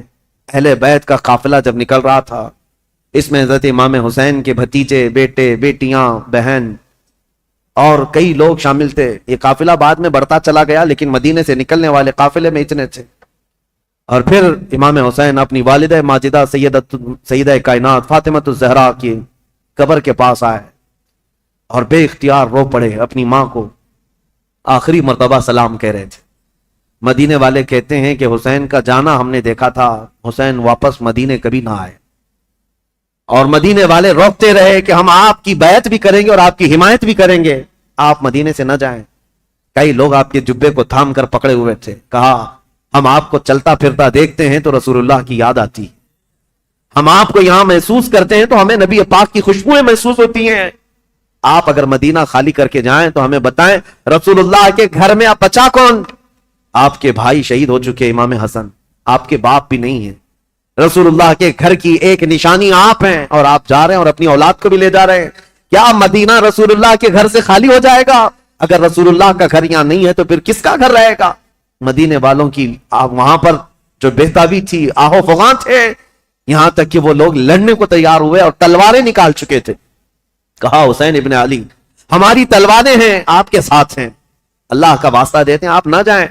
امام حسین نے ایک ہی جملہ کہا، میں رہ تو جاؤں گا تمہاری باتوں پر، لیکن کل کو جو عیاش لڑکا بیٹھا ہوا ہے تخت خلافت پر یعنی یزید، یہ مقابلے کے لیے مدینہ بھی فوج بھیج دے گا، اور حرم رسول کو میں مسلمانوں کے خون سے رنگین نہیں کر سکتا۔ نبی پاک کا شہر میری وجہ سے خون آلود ہو جائے، مجھے یہ گوارا نہیں۔ میں میرے نبی پاک کے شہر کا حد درجہ احترام کرتا ہوں، مجھے جانے دو۔ یہ قافلہ مدینے والوں کی آنکھوں سے اوجھل ہو گیا۔ مدینے والے کہتے ہیں راتوں کی نیند غائب ہو گئی، ہمارا چین و سکون غرق ہو گیا۔ ہم اہل بیت کے اس گھر پر آتے تھے جو رسول اللہ کے حجرے سے لگا ہوا تھا، جہاں کبھی سیدہ کائنات فاطمہ الزہرا رہا کرتی تھی۔ حضرت فاطمہ کا وہ مکان جو آج رسول اللہ کی جالیوں کے اندر آ گیا ہے، اہل مدینہ کہتے ہیں اس گھر کے اطراف ہم گھومتے تھے، اس لیے کہ ہمیں پتا ہے اس گھر کی تاریخ کہ حضور اگر اس گھر کے اندر بیٹھے ہوتے اور قرآن اترنا ہوتا تو جبرائیل دروازے پر کھڑے ہو کر پہلے اجازت لیتے پھر گھر میں آتے تھے۔ دوسری جگہوں پر جبرائیل امین براہ راست حضور پر وحی لے کر آتے تھے، آیتیں لے کر آتے، لیکن جب فاطمہ الزہرا کے گھر میں حضور ہوتے تھے تو جبرائیل اجازت لے کر آتے تھے۔ اہل مدینہ کہتے ہیں وہ گھر خالی ہو چکا تھا، اس گھر کے اندر اب کوئی نہیں تھا۔ اہل بیت نبوت کا یہ گھرانہ، رسول اللہ کا یہ خاندان سب چل پڑا تھا۔ مدینے والے کہتے بھی تھے کہ کیسا وقت آ گیا کہ آج نبی پاک نے جس مدینے کو عظمت کا بلند مقام دے دیا، اس مدینے میں ان کے ہی گھر کے لوگ رہنے کے لیے آج پریشان کیے جا رہے ہیں، ستائے جا رہے ہیں، اور یہاں سے ہجرت کرنے پر مجبور کیے گئے۔ امام حسین ابن علی رضی اللہ تعالیٰ اپنے خاندان سمیت نکل کر کے مکہ مکرمہ پہنچے۔ شعبان المعظم کا مہینہ تھا، تقریباً 4 تاریخ تھی جو حضرت امام حسین کی پیدائش کی تاریخ۔ جب تقریباً 4 شعبان کو مکہ مکرمہ میں داخل ہوئے. مکہ والوں نے شاندار استقبال کیا. عبداللہ بن زبیر بھی وہاں تھے, عبداللہ بن عمر بھی وہاں تھے. انہوں نے کہا حسین ابن علی آپ آ گئے مدینے سے سلامتی کے ساتھ, اہلاً و سہلاً مرحبا, آپ کے لیے مبارکبادی ہو. ولید بن عقبہ سے, مروان بن حکم سے, یزید سے آپ نے جان بچا لی, اب امن و امان میں آپ رہیں. مکہ مکرمہ میں یہ خاندان نبوت اہل بیت کا گھرانہ خوشحالی کے ساتھ رہ رہا تھا. لیکن برا ہو ان کوفی شیعوں کا. شیعان علی ایک جماعت ہے جو بعد میں چل کر شیعہ کہتے ہیں نا, شیعہ کا مطلب حمایتی. حضرت علی رضی اللہ تعالیٰ عنہ کے حمایتیوں کی ایک جماعت تھی, شیعان علی ان کو کہا جاتا تھا, جو کوفہ میں رہتے تھے برسوں سے, حضرت علی کے زمانے سے تھے, کیونکہ حضرت علی نے بھی دارالخلافہ کوفہ کو بنایا تھا. اور حضرت علی کے بعد امام حسن بھی وہاں رہے کوفہ میں, اور اس کے بعد وہ ہجرت کر کے مدینے چلے گئے, تب پھر امام حسین بھی گئے تھے. تو کوفہ والوں کا تعلق حضرت علی کے گھرانے سے پہلے سے تھا. اور امام حسین کی یہ تاریخ میں آپ کو بتاتا ہوں کہ جب امیر معاویہ یعنی حکومت کر رہے تھے, اس وقت بھی کوفہ والے امام حسین کو خط لکھ کر بلا رہے تھے کہ امیر معاویہ کو معزول کر دیتے ہیں, آپ آ جائیے. امام حسین نے منع کیا, کہا کہ میں پھر سے وہ عظیم جنگیں دیکھنا نہیں چاہتا ہوں جو میرے باپ کے زمانے میں ہوئی ہیں. تو حضرت امام حسین گئے نہیں, امیر معاویہ کے زمانے سے کوفہ والے خط لکھ رہے تھے, آپ آ جائیے. آپ جب امیر معاویہ کا انتقال ہو گیا اور یزید تخت خلافت پر بیٹھ گیا, تو کوفہ والوں نے ایک میٹنگ کی. کوفہ عراق کا ایک شہر ہے, عراق میں آج بھی وہ شہر موجود ہے, اور جتنے اہل بیت سے محبت کرنے والے لوگ تھے سب جمع ہوئے اور میٹنگ کیا. اور وہ ایک شخص کے گھر میں میٹنگ ہوئی جس کا نام مسلم بن سرد بتایا گیا ہے. اور وہ شخص سارے لوگوں کو جمع کر کے کہتا ہے, دیکھو امیر معاویہ کا تو انتقال ہو گیا اور یزید بیٹا ہے, تم سب کی رائے کیا ہے؟ کیا علی کے بیٹے حسین خلافت کے سب سے زیادہ حقدار نہیں ہیں؟ کوفہ والوں نے ایک زبان ہو کر کہا, ہاں رسول اللہ کے نواسے علی ابن ابی طالب کے بیٹے, ان سے زیادہ حقدار کون ہے؟ تو ان لوگوں نے کہا کہ ہم نے یہ سنا ہے کہ امام حسین نے بھی یزید کی بیعت کو قبول کرنے سے منع کر دیا اور وہ مدینہ چھوڑ کر مکہ جا چکے ہیں. اے لوگوں تمہارا کیا خیال ہے, ہم حسین ابن علی کو یہاں بلا نہ لیں؟ ہم کوفہ بلا لیتے ہیں اور یہاں بلا کر ان کی خلافت کو تسلیم کرتے ہیں, ان کے ہاتھ میں بیعت کر لیں گے, اور پھر دھیرے دھیرے پورا حجاز امام حسین کے ہاتھ پر بیعت کر لے گا, پورا عرب بیعت کر لے گا, اور یزید کو ہم اتار دیں گے تخت خلافت سے. تو کوفہ والے اس بات پر سب اتفاق, اور پھر سارے لوگوں نے مل کر کے خط لکھا امام حسین کے نام پر. عبداللہ بن صبح حمدانی نام سے ایک شخص تھا, اس کے ہاتھ میں خط دے کر بھیجے جس میں کوفہ کے بڑے رئیس اور ذمہ دار جو لوگ تھے, وہاں کے جو سردار تھے, ان کی دستخطیں تھیں, ان کی مہریں لگی ہوئی تھیں. یہ خط رمضان کی 10 تاریخ کو آیا. کہاں؟ مکہ مکرمہ میں. مکہ مکرمہ میں امام حسین کے پاس یہ خط آیا تو امام حسین نے دیکھا, اس میں یہ لکھا ہوا تھا, کوفہ والوں نے لکھا تھا, اللہ کی حمد و ثنا کے بعد, حضور کی صلاۃ و سلام کے بعد کہا امیر معاویہ کا انتقال ہو گیا, اور ان کے بعد یزید جیسا فاسق و فاجر شخص بیٹھا ہے, لہذا ہم اس کی امارت اور اس کی خلافت کو نہیں تسلیم کرتے. اے علی کے بیٹے حسین, آپ تشریف لے آئیں, ہمارے سر پر کوئی امام نہیں ہے, آپ تشریف لائیں, ہم آپ کے ہاتھ پر بیعت کرتے ہیں. یہ خط کا مضمون تھا. امام حسین رضی اللہ تعالیٰ عنہ نے یہ حرم کعبہ میں اس خط کو پڑھا, اس کے بعد لوگوں سے پوچھا. اب سنیے, کوئی ایک شخص نے بھی اس بات پر رضامندی کا اظہار نہیں کیا. جو بڑے صحابہ تھے انہوں نے کہا کوفہ والوں کی بات پر کبھی یقین نہیں کیا جا سکتا, یہ غدار لوگ ہیں, دھوکہ دے دیتے ہیں, یہ غدار لوگ ہیں, دھوکہ دیتے ہیں. آپ کے باپ کو بھی کوفہ میں شہید کیا گیا, آپ کے بھائی کو بھی شہید کیا گیا ہے, اب آپ وہاں کیوں جانا چاہتے ہیں؟ مت جائیں, مکہ آپ کے لیے امن و امان کے ساتھ. حضرت امام حسین نے ان خطوط کو نظر انداز کر دیا. لیکن 2-3 دن کے بعد تقریباً 53 یا 55 لوگ کوفہ سے چل کر کے مکہ مکرمہ آئے, اور طواف کعبہ کے بعد سب امام حسین کے پاس نظر و نیاز لے کر کے آئے, اور اس کے بعد پھر خطوط لے کر آئے, کوفہ والوں کے حالات بتائے. امام حسین نے دوبارہ صحابہ سے مشورہ کیا کہ کیا کرنا چاہیے. تب پھر صحابہ نے وہی بات کی, کوفہ والے غدار قسم کے لوگ ہیں, طبیعت کے اندر ان کے استقامت نہیں, کسی ایک بات پر جمتے نہیں ہیں, آپ مت جائیں. دوسری مرتبہ بھی امام حسین صبر کر کے رہ گئے. رمضان کا مہینہ ختم ہونے کو آیا, تقریباً خطوط کا سلسلہ جاری رہا, اتنے کہ 10,000 کے قریب لوگوں نے امام حسین کو دعوت دی, اور اخیر میں یہ دعوت دی کہ اے حسین ابن علی, کل قیامت کے دن اگر اللہ تعالی ہم سے یہ سوال کر لے کہ فاسق و فاجر معاویہ کے بیٹے سے تم نے بیعت کیسے کی, اس کو امیر کیسے بنایا؟ تو ہم اللہ کی بارگاہ میں قیامت میں یہ جواب دیں گے کہ اے رب العالمین، ہم نے تو رسول اللہ کے نواسے کو بلایا تھا مگر انہوں نے انکار کیا تو ہمارے پاس کوئی چارہ نہیں تھا، اس لیے ہم نے یزید کی بیعت کر لی۔ یہ تو ایموشنل بلیک میلنگ ہے۔ بہت سارے لوگ آج ہمیں یوں بولتے ہیں پروگرام کی تاریخ دے دیجئے نہیں تو پورا علاقہ دیوبندی ہو جائے، پروگرام کی تاریخ دے دیجئے نہیں تو یہاں ایسا ہو جائے۔ میرے عزیزو، تمہارے ذمے بھی تو کچھ ہے، تمہارے ذمے بھی تو کوئی چیزیں ہیں۔ امام حسین نے اس خط کو پڑھنے کے بعد پھر سارے لوگوں سے مشورہ کیا اور اس کے بعد کہا اب میرے لیے اتمام حجت کرنی ہوگی، یعنی مجھے تو جانا ہی ہوگا کیونکہ انہوں نے قیامت کا واسطہ دے دیا ہے۔ تو 1000 لوگوں نے مکہ مکرمہ میں آپ کو روکنے کی کوشش کی، آپ نہ رکے ہیں، حتیٰ کہ ذی الحجہ کا مہینہ ہے، حج کے لیے سارے قافلے مکہ آ رہے ہیں، مکہ مکرمہ آ رہے ہیں، اور امام حسین یہاں سے نکلنے پر تلے ہوئے ہیں۔ لیکن اس سے پہلے امام حسین رمضان سے لے کر ذی الحجہ تک یہ بحث مباحثہ ہوتا رہا، اور عام بات نہیں ہے، عام بحث و مباحثہ نہیں ہے۔ عبداللہ بن زبیر جو صحابی ہیں نا، امام حسین کی جماعت کے ساتھ لڑنے کو بھی آ گئے تھے۔ یہ محبت کی لڑائی ہے، دشمنی کی نہیں، کہ میں تمہیں مکہ سے باہر جانے نہیں دوں گا، اس کے لیے وہ تلوار نکال کر کھڑے ہو گئے تھے۔ یہ بھی لڑائی قریب تھی، مکہ کے مکرمہ سے نہ جانے دیں گے، کیونکہ عبداللہ بن زبیر جانتے تھے کہ کوفہ والے ان کا کیا کریں گے۔ تو پھر امام حسین رمضان کے بعد بھی رک گئے۔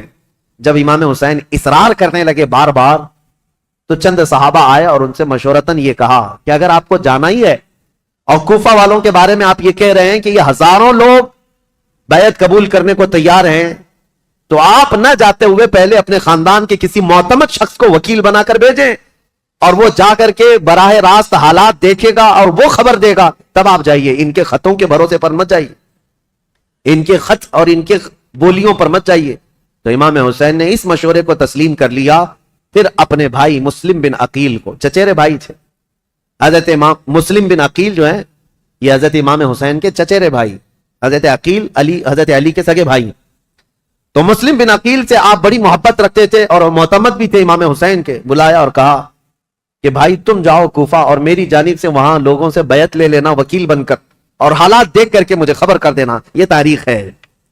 ایک طرف یزید ساری جگہوں پر اپنے سخت گیر حکام کو نافذ کر چکا ہے، بہت جلاد قسم کے گورنروں کو بٹھایا ہوا ہے، اور ایک طرف امام حسین رضی اللہ تعالیٰ عنہ اور ان کے حامیوں کا یہ ایک طریقے سے معاملہ چل رہا تھا، خلافت کو لے کر کے یہ باتیں چلی رہی تھی۔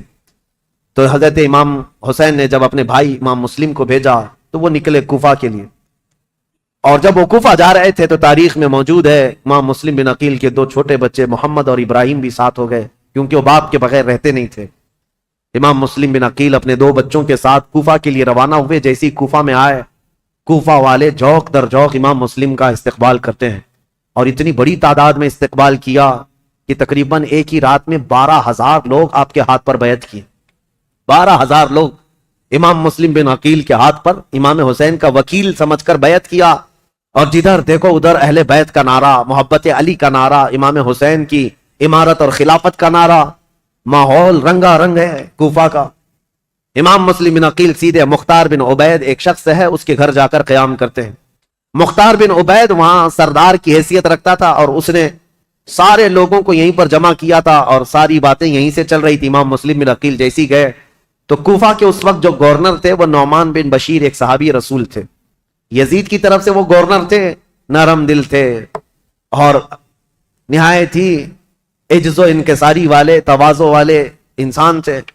ان کو جب یہ بتایا گیا کہ امام مسلم بن عقیل کوفہ میں آئے ہیں اور لوگ جوق در جوق ان کے ہاتھ پر بیعت کر رہے ہیں، امام حسین کی بیعت لے رہے ہیں، تو انہوں نے دوسرے دن خطبہ دیا تھا اور کہا تھا کہ اے کوفہ والو، مجھے ڈر ہے یزید کو یہ خبر پہنچے گی تو وہ تم سب سے سختی کرے گا، اور پھر کوفہ والوں کی جان و مال خطرے میں ہوں گے۔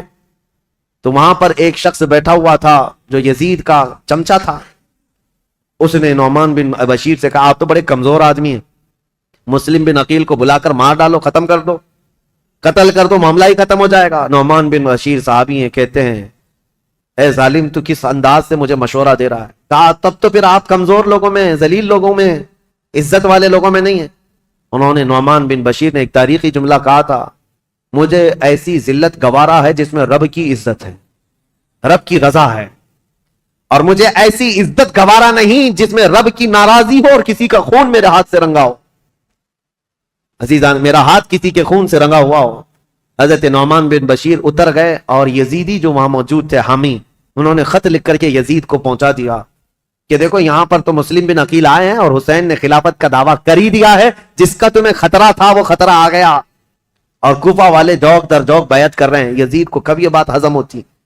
وہ تو کب سے تیاری کر رہا تھا، بلکہ اس کے باپ حضرت امیر معاویہ بھی اس کے تخت خلافت پر بیٹھنے کے لیے تیاریاں کیے ہوئے تھے، کئی لوگوں سے بات چیت کیے ہوئے تھے، حالات سازگار نہیں ہوئے تب تو ان کا انتقال ہو ہی گیا. یزید زور سے طاقت سے کئی لوگوں کو اپنا ہم نوا بنا رہا تھا، اور جب اسے پتا چلی گیا جس بات کا مجھے خطرہ تھا وہ خطرہ تو آ ہی گیا کہ خلافت کا دعوے دار علی کا بیٹا ہو سکتا ہے، اسے خطرہ تھا.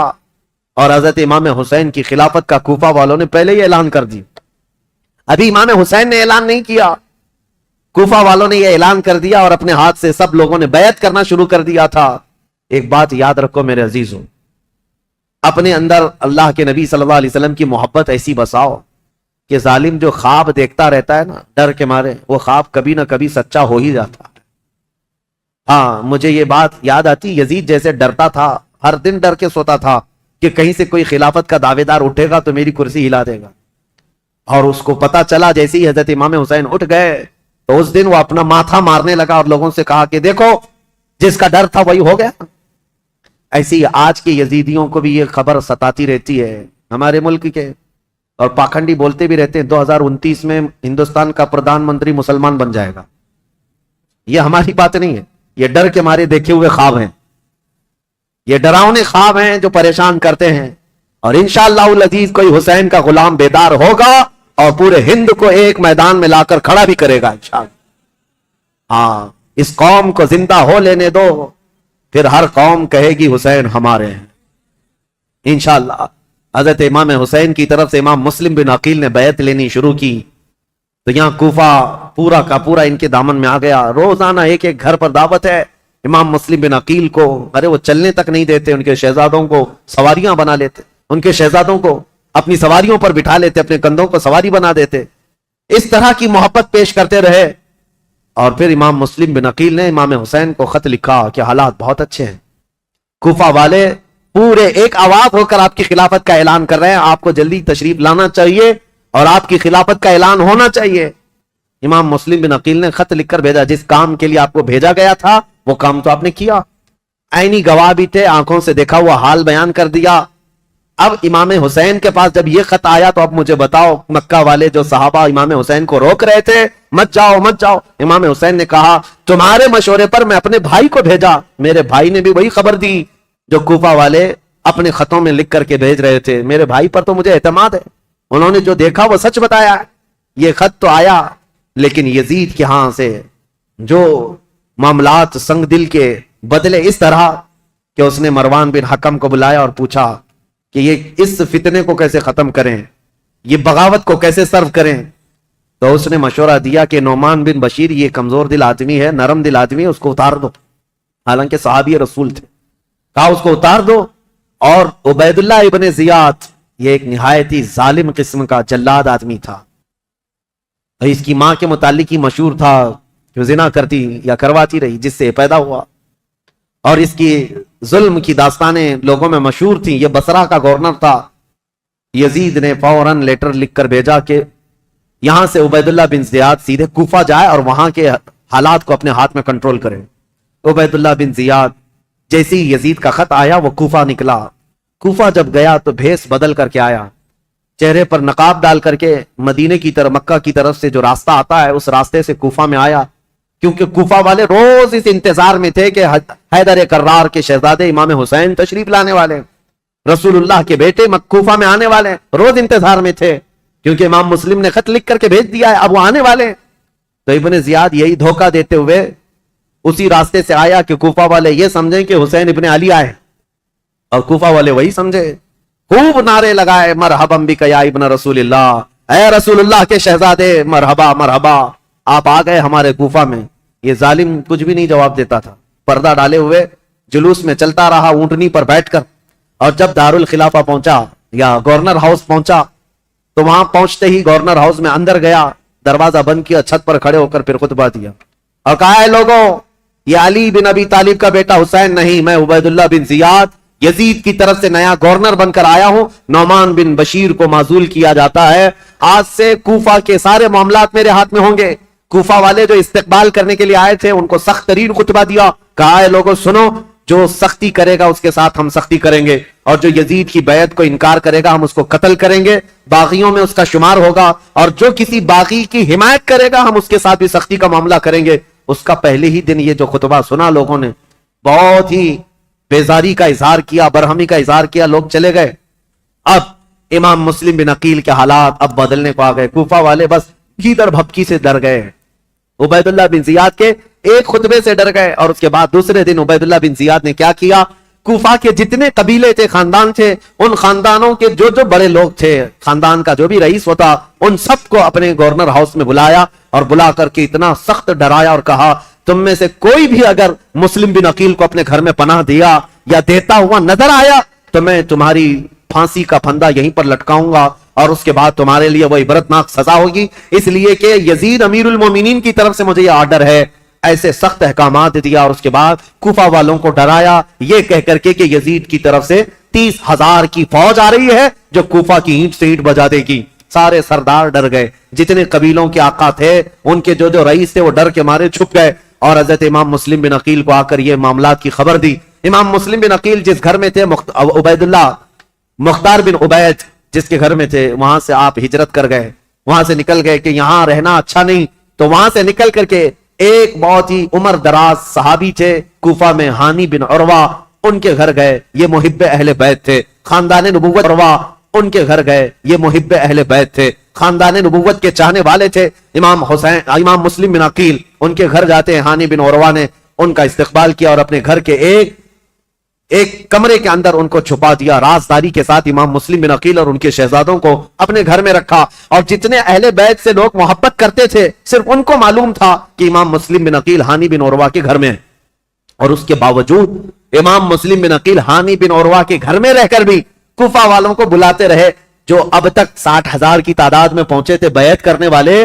اب ان لوگوں میں اب چھانٹنا شروع کیا کہ ابھی بچے کتنے ہیں. ہانی بن عروہ کے گھر میں جب آپ خفیہ لوگوں سے ملاقات کرتے تھے اس وقت بھی 18,000 لوگ ابھی بھی امام مسلم بن عقیل کے ساتھ تھے. آ کر کے انہوں نے اپنے ساتھ ہونے کا اظہار کیا. امام مسلم بن عقیل نے کہا کہ اب بھی حالات صحیح ہیں, کچھ بدلے تو کیا ہوا, کچھ تو موجود ہیں, امام حسین کو آنا چاہیے. دوسرا خط بھی انہوں نے لکھا کہ حالات قابو میں آنے کے لائق ہیں, آپ تشریف لائیں. دوسرا خط بھی گیا امام حسین کو. لیکن اب امام مسلم بن عقیل کی تلاش شروع کر دیا عبید اللہ بن زیاد.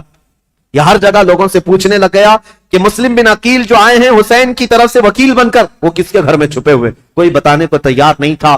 اب عبید اللہ بن زیاد نے ایک غلام کو پیسہ دے کر کے بھیجا, 3,000 درہم یا دینار, کہا کہ تو جا کر کے کسی نہ کسی طرح سے تلاش کر کے معلوم کر کے مسلم بن عقیل کہاں چھپے. اب وہ روزانہ گھومتا تھا اور جو اہل بیت سے محبت کرنے والے ہیں وہ جانتا تھا. تو ایک مسلم بن اوسجہ اسدی رضی اللہ تعالیٰ محب اہل بیت سے مسجد میں عبادت میں رہتے, ان کے پاس گیا یہ غلام جس کا نام معقل تھا. یہ گیا اور کہا جا کر کے مجھے مسلم بن عقیل سے ملنا ہے. تو مسلم بن اوسجہ اسدی یہ کہتے ہیں تو مجھ سے کیوں پوچھ رہا ہے, مسجد میں اور بھی بہت سارے لوگ ہیں. تو یہ غلام کہتا ہے آپ تو جانتے ہیں حالات خراب ہیں, میں اہل بیت کا کٹر حامی ہوں, محب ہوں, میں کچھ نظر اور نیاز لے کر کے آیا ہوں امام مسلم بن عقیل کو دینے کے لیے. وہ ہمارے شہر کوفہ میں غریب ہیں, لوگوں نے ان کو پریشان کر رکھا ہے. تو حضرت مسلم بن اوسجہ اسدی سمجھ گئے کہ یہ محب اہل بیت ہے. اس کو پکڑ کر ہانی بن عروہ کے گھر لے گئے, آؤ میں تجھے ملاتا ہوں. حضرت ہانی بن عروہ کے گھر یہ معقل غلام گیا تو دیکھا حضرت مسلم بن عقیل اور ان کے دونوں شہزادے گھر کے اندر ایک کمرے کے اندر موجود ہیں, اور جتنے اہل بیت سے محبت کرنے والے رازدار لوگ تھے وہ آتے تھے, ملتے تھے, جاتے تھے. انہی میں یہ معقل غلام بھی گیا, جا کر 3,000 درہم نظر میں رکھا اور اس کے بعد رو دھو کر کے ان کے سامنے محبت کا اظہار کیا اور کہا میں محب اہل بیت ہوں, مجھے آنے کی اجازت ہو. تو اس کو آنے کی روزانہ اجازت ملی. دن بھر ان کے حجرے میں بیٹھا رہتا, کتنے لوگ کوفہ سے ان سے ملنے آ رہے ہیں, کون کون کیا کیا باتیں کر رہا ہے, سب سنتا, اور رات میں جا کر عبید اللہ بن زیاد کو ساری رپورٹ دیتا, ساری جاسوسی کرتا تھا. اس زمانے کا وہ مشہور ٹپر جو یہاں پر بھی بہت سارے لوگ اس طرح کے, اس لیے مجھے یہ کہنا پڑ رہا ہے یہ سب سے برا کام ہے جس پر اللہ اور اس کے رسول کی لعنت ہوئی ہے. میرے آقا صلی اللہ تعالی علیہ وسلم نے ان کے لیے جہنم کی بشارت دی ہے جو مسلمانوں کی جاسوسی کرتے ہیں یا مسلمانوں کی خبریں کفار و مشرکین کو پہنچاتے ہیں. ان کو منافقین میں شمار کیا گیا, منافقین میں شمار کیا گیا. حضور اکرم صلی اللہ تعالی علیہ وسلم اس قدر ناراض تھے, اس قدر ناراض, صرف ایک صحابی کی بارے میں. بیچ میں بات آئی, عرض کرتا ہوں توبہ کریں میرے عزیزوں. میں ممبئی کے ایک علاقہ جہاں گھنی آبادی ہے مسلمانوں کی, نام نہیں ذکر کر رہا ہوں کیونکہ ریکارڈ ہوتا ہے اور ہر جگہ چیزیں پہنچتی ہیں. ایک گھنی آبادی کا علاقہ ہے, وہاں جانے کے بعد ایک حاجی صاحب ہے, ان سے ملاقات ہوئی تو لوگوں کے کاروبار پوچھ رہے تھے. تو اس میں انہوں نے کہا کہ یہاں کے اکثر مسلمانوں کا جو کاروبار ہے وہ ٹپ دینا ہے, پولیس کو ٹپ دینا ہے, اسی پر ان کی روزی روٹی چلتی ہے. اور کچھ جو ہے جھوٹے فرضی کاغذات پر فلیٹوں کی خرید و فروخت کرتے ہیں, ٹوپی ڈالتے ہیں, یہی کاروبار ہے. نعوذ باللہ من ذالک. ان باتوں میں ہماری قوم کو سب سے زیادہ بدنام کیا گیا ہے. یا ہوگا 500 روپے 1000 روپے کے لیے کیا کوئی اپنی قوم بیچ دے گا؟ کوئی اپنی قوم بیچ دے گا؟ میرے عزیزوں, تم ہرگز یہ مت سمجھنا کہ تمہاری خبریں دینے سے تم ان کے سامنے عزیز بن جاؤ گے. وہ ایسے کتے ہیں کہ ایک شکار کے بعد دوسرا شکار تم ہی ہوگے, تمہارا ہی نمبر ہو. اور میں جو بات عرض کر رہا تھا حدیث, وہ عرض کر کے آگے بڑھتا ہوں. ایک صحابی حضرت ابو لبابہ, یہودیوں کے متعلق حضور نے رات میں میٹنگ کی تھی کہ ان کے ساتھ کیا کرنا ہے. سارے صحابہ کا اتفاق ہو گیا تھا. یہودی چونکہ دھوکہ دیے تھے مدینے والوں کو, میٹنگ میں بات پاس ہو گئی کہ کیا کرنا ہے. لیکن حضور نے رات میں یہ کہا تھا کہ کوئی بھی اس بات کی خبر باہر نہیں پہنچائے گا, یہ رسول اللہ کا راز ہے.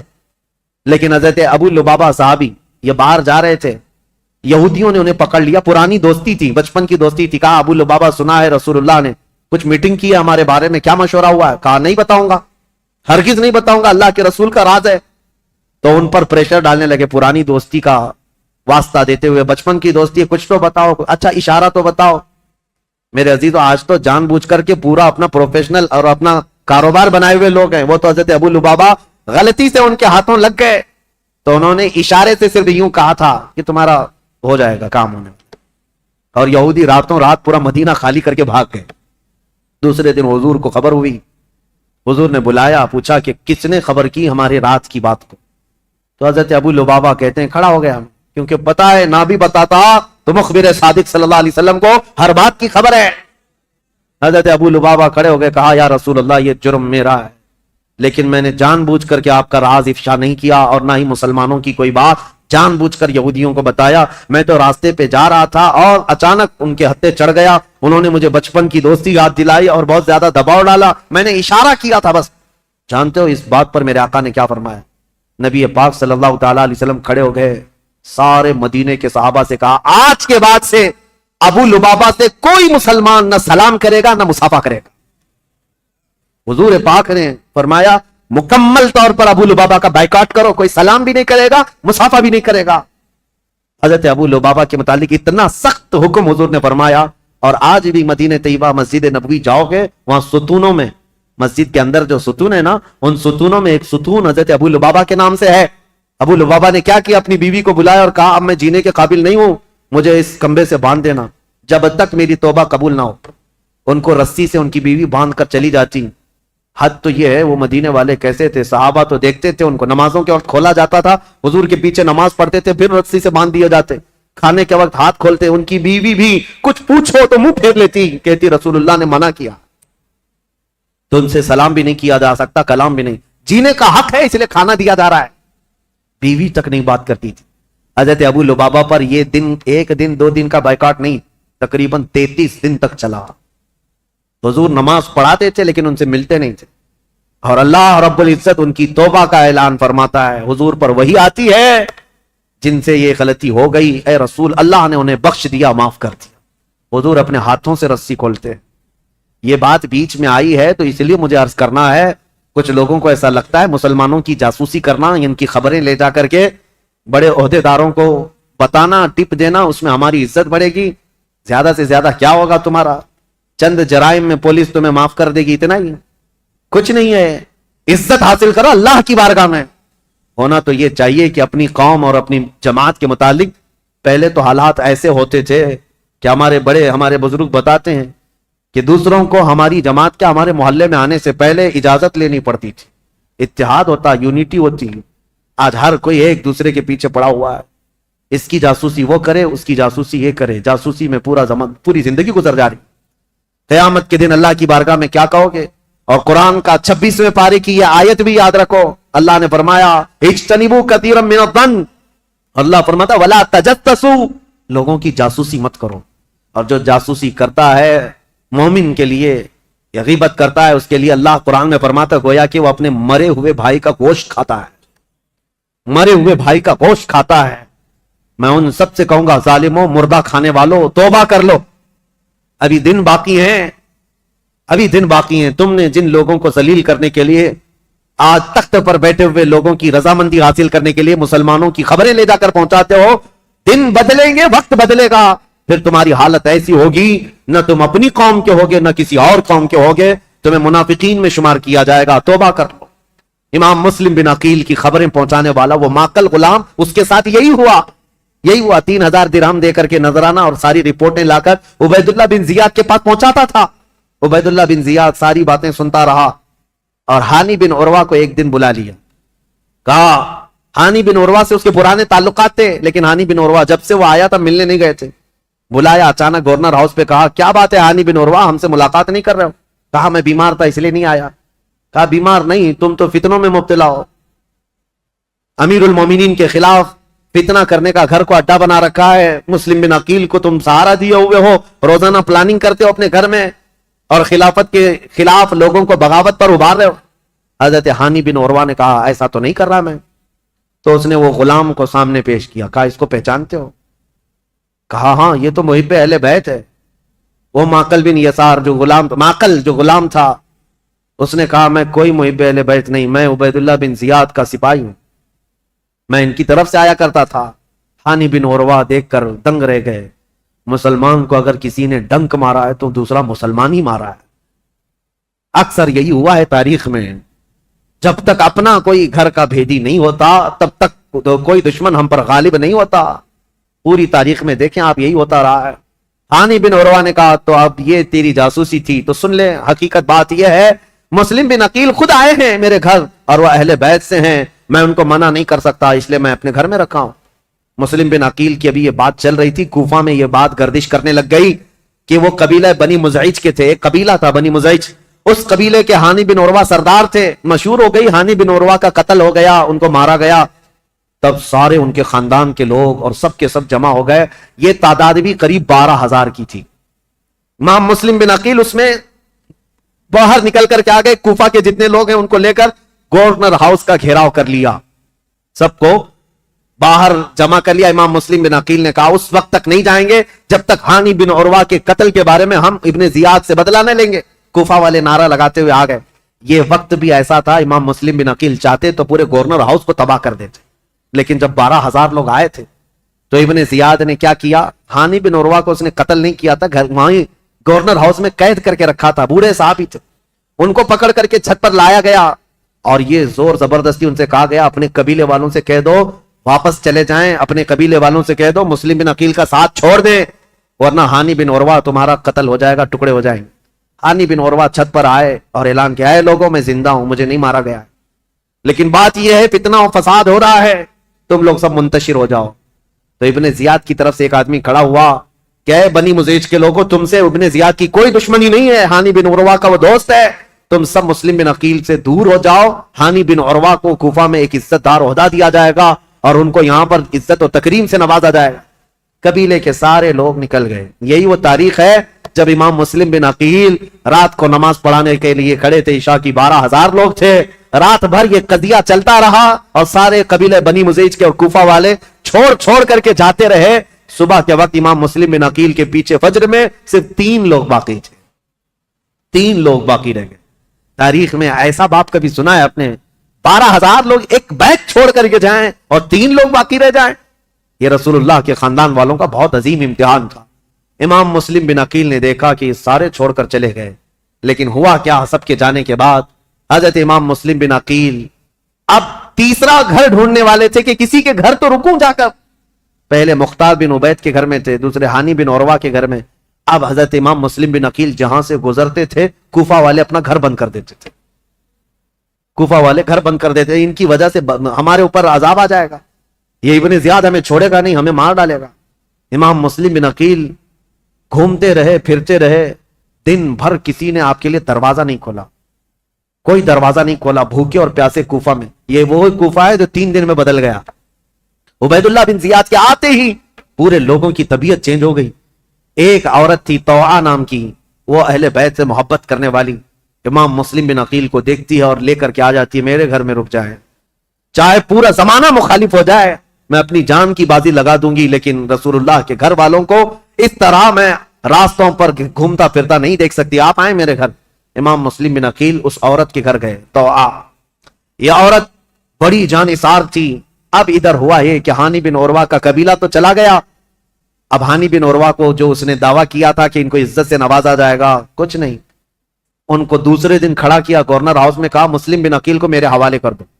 ہانی بن عروہ نے کہا میں اپنا سارا گھر اور اپنی جان تیرے حوالے کر سکتا ہوں, مسلم بن عقیل کو تیرے حوالے نہیں کروں گا. اب ان کی دوستی بھی ختم ہو گئی. ہانی بن عروہ نے جب ایسی سختیاں کی تو عبید اللہ بن زیاد نے فوجیوں سے کہا کہ اس بوڑھے کو باہر لے جاؤ اور رسی سے باندھ کر کے راستوں پر کھینچو تاکہ کوفہ والے دیکھتے رہے. ہانی بن عروہ کو عبید اللہ بن زیاد کے ظالم فوجی رسیوں سے باندھ کر کوفہ کی گلیوں میں کھینچتے رہے. صحابی رسول ہیں, بوڑھے صحابی تھے, 80 سال کی عمر تھی. جب گلیوں میں کھینچا جاتا تھا وہ کھڑے ہو کر پوچھتے تھے, چیختے تھے, کوئی ہے, کوئی مجھے لاٹھی تو دے دے, کوئی رسی تو دے دے, میں کسی سے حفاظت کر لوں. ان کا خود کا قبیلہ بھی قریب آنے کو تیار نہیں, یہاں تک کہ گھماتے پھراتے ان کو گورنر ہاؤس پر لایا گیا. جب انہوں نے سخت جملے کہے, اے عبید اللہ بن زیاد سن لے, میں گواہی دیتا ہوں تو کذاب ابن کذاب ہے, اور جس کی خلافت کا تو دعویٰ کرتا ہے یزید, وہ سب سے بڑا دجال ہے, کذاب ہے. اس بات پر عبید اللہ بن زیاد نے حکم دیا اور ہانی بن عروہ رضی اللہ تعالیٰ عنہ کو پٹک کر کے قتل کر دیا گیا. صحابی رسول کو شہید کر دیا گیا. میرے عزیزوں, یہاں سے کوفہ میں جو اہل بیت اطہار کے جانثاروں کی شہادت شروع ہوئی, اس میں پہلے ہانی بن عروہ تھے, اور اس کے بعد وہ مسلم بن اوسجہ اسدی جو محب اہل بیت تھے, ان کا قتل ہوا. پھر اب ڈھونڈنے کے لیے بھیجا کہ جہاں کہیں مسلم بن عقیل ہیں ان کو ڈھونڈ کر کے لاؤ. یہ حالات ہوتے رہے, اور طوعا نام کی عورت کے گھر مسلم بن عقیل تھے. اتفاق ایسا کہ اس طوعا نامی عورت کا جو بیٹا تھا محمد بن اشعث, وہ ابن زیاد کے درباری تھا, فوجی تھا. اور اس کو خبر ملی تو ابن زیاد سے آ کر کے کہا میری ماں نے پناہ دے رکھی ہے مسلم بن عقیل کو, لیکن میری ماں بہت ڈھیٹ ہے, مانے گی نہیں, وہ مجھ سے بھی لڑ جائے گی, مسلم بن عقیل کو حوالے نہیں کرے. تو کیا کیا جائے؟ ابن زیاد نے پوچھا تو اس نے کہا بیٹے نے میرے ساتھ 10 فوجیوں کو بھیجو, کسی نہ کسی طرح گرفتار کر کے لاؤں گا. تو 10 فوجیوں کو یا 12 فوجیوں کو لے کر یہ محمد بن اشعث آیا اور اپنی ماں سے آ کر کہا کہ ماں تو ایک مجرم کو پناہ دی ہے, ماں تو نے ایک غدار کو اور دھوکے باز کو اور خلافت کے باغی کو پناہ دیا ہے, تجھے پتہ نہیں انجام کیا ہے. طوعا باہر نکلی اور کہا مجھے افسوس ہے اس دن پر جس دن میں نے تجھے دودھ پلایا تھا, اس دن پر مجھے افسوس ہے, اور تو کہتا ہے میں نے باغی کو پناہ دی ہے. نہیں, در حقیقت میں نے رسول اللہ کے گھر کو اپنے گھر میں بسایا ہے, میں نے رسول اللہ کے گھر کو اپنے گھر میں بسایا ہے. مسلم بن عقیل تیرے حوالے نہیں ہوں گے. اپنے بیٹے سے وہ لڑ گئی. اب یہ 12 لوگ امام مسلم بن عقیل کو پکڑنے آئے تو پہلی مرتبہ امام مسلم بن عقیل کو تلوار نکالنی پڑی. کوفہ میں پہلی مرتبہ جب تلوار نکالی تو یہی 10-12 سے آپ کا مقابلہ ہوا. اور یہ 10-12 کیا, یہ حیدر کرار رضی اللہ تعالیٰ عنہ کے گھر کا شیر ہے. مسلم بن عقیل کی تلوار چمکتی تھی اور سامنے وہ بھاگے پھرتے تھے کتوں کی طرح, کوئی پکڑنے کو آتا نہیں تھا. یہاں تک کہ ایک شخص قریب آیا اور امام مسلم بن عقیل پر حملہ کرنے لگا. آپ کا اس کی تلوار منہ پر گری جس سے آپ کا ہونٹ کٹ گیا. امام مسلم بن عقیل کا ہونٹ کٹ گیا. امام مسلم بن عقیل, سخت شدت کی دھوپ ہے اس دن, طوعا نامی خاتون سے کہتے ہیں اے محب اہل بیت, جانثاران اہل بیت کی خاتون, مجھے تھوڑا پانی دے دے, میں پانی پیوں گا اور ان کا کام تمام کروں. خاتون پانی لائی, ایک کھٹورے میں پانی لائی. امام مسلم بن عقیل پانی کے لیے جیسی کھٹوری آگے کرتے ہیں خون پورا اس پانی میں گرتا. آپ نے پانی پھینک دیا کہ خون کا قطرہ پانی میں مل جائے تو حرام ہے, پانی نہیں پیا جا سکتا, خون پینا حرام ہے. دوسری کھٹوری لائی گئی. آپ جب لبوں کے قریب لگاتے اس میں بھی خون ٹپکتا تھا. آپ نے وہ پانی بھی چھوڑ دیا, کہا صاف پانی پینا مسلمان کے لیے حلال ہے, خون جس پانی میں مل جائے وہ حرام ہے, میں حرام پانی اخیر وقت نہیں پی سکتا. تیسری مرتبہ لایا گیا, تیسری مرتبہ بھی وہ کھٹوری خون سے لال ہو گئی. آپ نے رکھ دیا اور کہا شاید اب میری زندگی میں دنیا کا پانی نہیں ہے۔ امام مسلم بن عقیل لڑنے کے لیے پھر باہر آئے تو ان ظالموں نے کیا کہا، محمد بن اشعث صفرہ نے کہا مسلم ہم تم سے لڑنا نہیں چاہتے، امان دیتے ہیں۔ ایک شخص اس میں سے کہا میں امان دیتا ہوں، بس بات اتنی ہے کہ تم چلو عبید اللہ بن زیاد کے سامنے، تمہارے آمنے سامنے گفتگو ہو جائے، ہم اتنا ہی کہتے ہیں۔ جیسے آج بھی آتے ہیں نا پولیس والے، صرف بات کرنا ہے، بات کرنے کے لیے جانا ہے۔ امام مسلم بن عقیل سے کہا صرف بات کرنے کے لیے چلو۔ اور اس وقت عربوں میں امان دینے کا مطلب یہ ہوتا ہے کہ پھر جنگ نہیں ہوتی، اور اس کے لیے جس نے امان دیا وہ تلوار اٹھا لیتا، عرب میں یہ دستور تھا۔ تو امام مسلم بن عقیل نے اپنی تلوار چھوڑ دی، کہا چلو ٹھیک ہے تم نے امان دے دی، میں چلتا ہوں ابن زیاد کے پاس گفتگو کروں گا۔ جب جانے لگے اور اس وقت جیسے ہی ان کی بگی میں بٹھایا گیا، گھوڑے پر بٹھایا گیا، تو ظالموں نے پیچھے سے ان کے ہاتھ باندھنا شروع کر دیا۔ امام مسلم بن عقیل کے ہاتھ باندھے۔ آپ نے پوچھا جب تم نے امان دے دیا اور صرف بات ہی کرنا ہے تو پھر یہ ہاتھ باندھنا کیوں شروع کیا؟ یہ پہلی غداری ہے تمہاری۔ کہا نہیں ابن زیاد کے پاس چلو۔ جب وہاں پہنچے تو آپ کو اس انداز سے نہیں لے جایا گیا جیسے بلایا گیا تھا، کھینچ کر کے بے عزتی کے ساتھ لایا گیا، عبید اللہ بن زیاد کے سامنے لایا گیا۔ اب یہ جو مکالمہ ہوا ہے، جو گفتگو ہوئی ہے، ابن زیاد نے اب گفتگو شروع کی اور کہا اے مسلم بن عقیل کیا تم یہ فتنہ پروری کر رہے ہو؟ یہاں کے لوگ امن و امان میں تھے، یہاں کے لوگ حسب عادت بہت اچھے مزاج کے تھے، اور تم نے آ کر فتنہ ڈال دیا اور حقیقی خلیفہ کے خلاف بغاوت کیا۔ امام مسلم بن عقیل نے کہا نہ ہم فتنہ کرنے کے لیے آئے اور نہ یہاں کے لوگ امن و امان میں تھے، ہم کو یہ خبر دی گئی کہ یہاں تیرے باپ کی حکومت ظلم کے ساتھ قائم کی گئی ہے اور ان کے ساتھ کوفہ والوں کے ساتھ ظلم ہوتا تھا، ہم ان کو زمانے رسول کی خلافت یا زمانے رسول کی حالت پر لانے کے لیے اپنا شہر چھوڑ کر آئے ہیں۔ تو ابن زیاد نے کہا اے مسلم بن عقیل تم کو اتنی فکر ہو گئی، تم تو مدینے میں شراب پینے والے لوگ۔ مسلم بن عقیل نے مسکرا کر کہا پورا زمانہ گواہ ہے رسول اللہ کا گھرانہ شراب تو دور کی بات، میری کھٹوری میں خون کا قطرہ گرا تھا میں نے وہ پھینک دیا ہے، شراب کی بات کرتا ہے؟ شراب تو تجھ جیسا آدمی پیتا ہے اور تیرا امیر پیتا ہے یزید، جو مسلمانوں کی خون پر اپنی کرسی بچھایا ہوا ہے۔ یہ باتیں سخت ہو گئی امام مسلم بن عقیل کی اور ابن زیاد کی۔ ابن زیاد نے کہا کہ مسلم ابھی تمہارے پاس وقت ہے کہ تم یزید کی امارت اور اس کی خلافت کو تسلیم کر لو تو ہمارے درمیان بات بن جائے گی۔ ابن زیاد نے جیسے ہی کہا مسلم بن عقیل نے کہا تو ہم سے اس بات کا وعدہ لینا چاہ رہا ہے جو قیامت تک ہونے والا نہیں ہے، جو قیامت تک ہونے والا نہیں ہے، اور ہماری زندگیاں کیا ہماری نسلیں ختم ہو جائیں گی، لیکن جس بات پر تو عہد لینا چاہتا ہے وہ ممکن نہیں ہے۔ ابن زیاد نے تلوار نکالی اور کہا اگر وہ ممکن نہیں ہے تو پھر میری تلوار سے تمہارا مقابلہ ممکن ہے۔ مسلم بن عقیل نے کہا میں نہیں کہتا تھا کہ تجھ جیسا خون پینے والا ہی شرابی ہے، اور تیرے لیے ہی یہ سزاوار ہے کہ تو ہی مسلمان کے خون سے اپنے آپ کو آلودہ کر سکتا ہے۔ یہ گفتگو ہوتی رہی کوفہ کے گورنر ہاؤس میں۔ عبید اللہ بن زیاد نے امام مسلم بن عقیل کو پیچھے ہاتھ باندھ کر اوپر چھت پر لے جانے کا حکم دیا، جلاد کو بلایا، اور جلاد کو بلانے کے بعد امام مسلم بن عقیل کی ہڈیاں توڑی گئیں، آپ کی ہڈیاں توڑی گئیں، اور اس کے بعد امام مسلم بن عقیل کو قتل کر کے گورنر ہاؤس کے اوپر سے پھینکا گیا، آپ کا سر مبارک الگ اور جسم مبارک الگ پھینکا گیا تھا۔ انا للہ و انا الیہ راجعون۔ یہ خاندان نبوت کے پہلے شہید ہیں، پہلے شہید کوفہ میں جنہوں نے دم توڑ دیا۔ لیکن جانتے ہو گورنر ہاؤس میں مسلم بن عقیل کی یہ حالت تھی کہ جب آپ کے ہاتھ باندھ کر کے آپ کو اوپر لے جایا جا رہا تھا تو کئی لوگ وہاں موجود تھے، ان کی طرف دیکھ دیکھ کر کے امام مسلم بن عقیل کہہ رہے تھے اے لوگوں دنیا کا یہ دستور ہے، قیصر اور کسریٰ جیسے ظالم بادشاہ بھی جب کسی کو پھانسی دیتے تو پھانسی دینے سے پہلے اس سے پوچھ لیتے تیری کوئی خواہش ہے تو بتا دے، یہ کیسی حکومت تمہاری آ گئی، کیا مجھ سے کوئی پوچھنے والا نہیں ہے؟ تو لوگ کہتے اگر کوئی چیز چاہتے ہو تو بتاؤ۔ امام مسلم بن عقیل یہ کہہ رہے تھے میں یہ نہیں چاہتا کہ میرے بچوں کی دیکھ بھال ہو، میں یہ نہیں چاہتا کہ میرے گھر بار میری جائیداد کا خیال ہو، میں یہ بھی نہیں چاہتا کہ میرے بعد میری خبر مدینے پہنچائی جائے، بس اتنی خواہش ہے میری موت سے پہلے حسین ابن علی کو یہ پیغام پہنچا دو کہ وہ کوفہ جیسے بددیانت شہر میں کبھی نہ آئے، میرا یہ پیغام پہنچا دو کہ وہ اس شہر میں نہ آنے پائیں، اس لیے کہ اس نواز رسول کے ساتھ اگر ایسا ہوا جیسا میرے ساتھ ہو رہا ہے تو قیامت کے دن میں ان کو کیا منہ دکھاؤں گا۔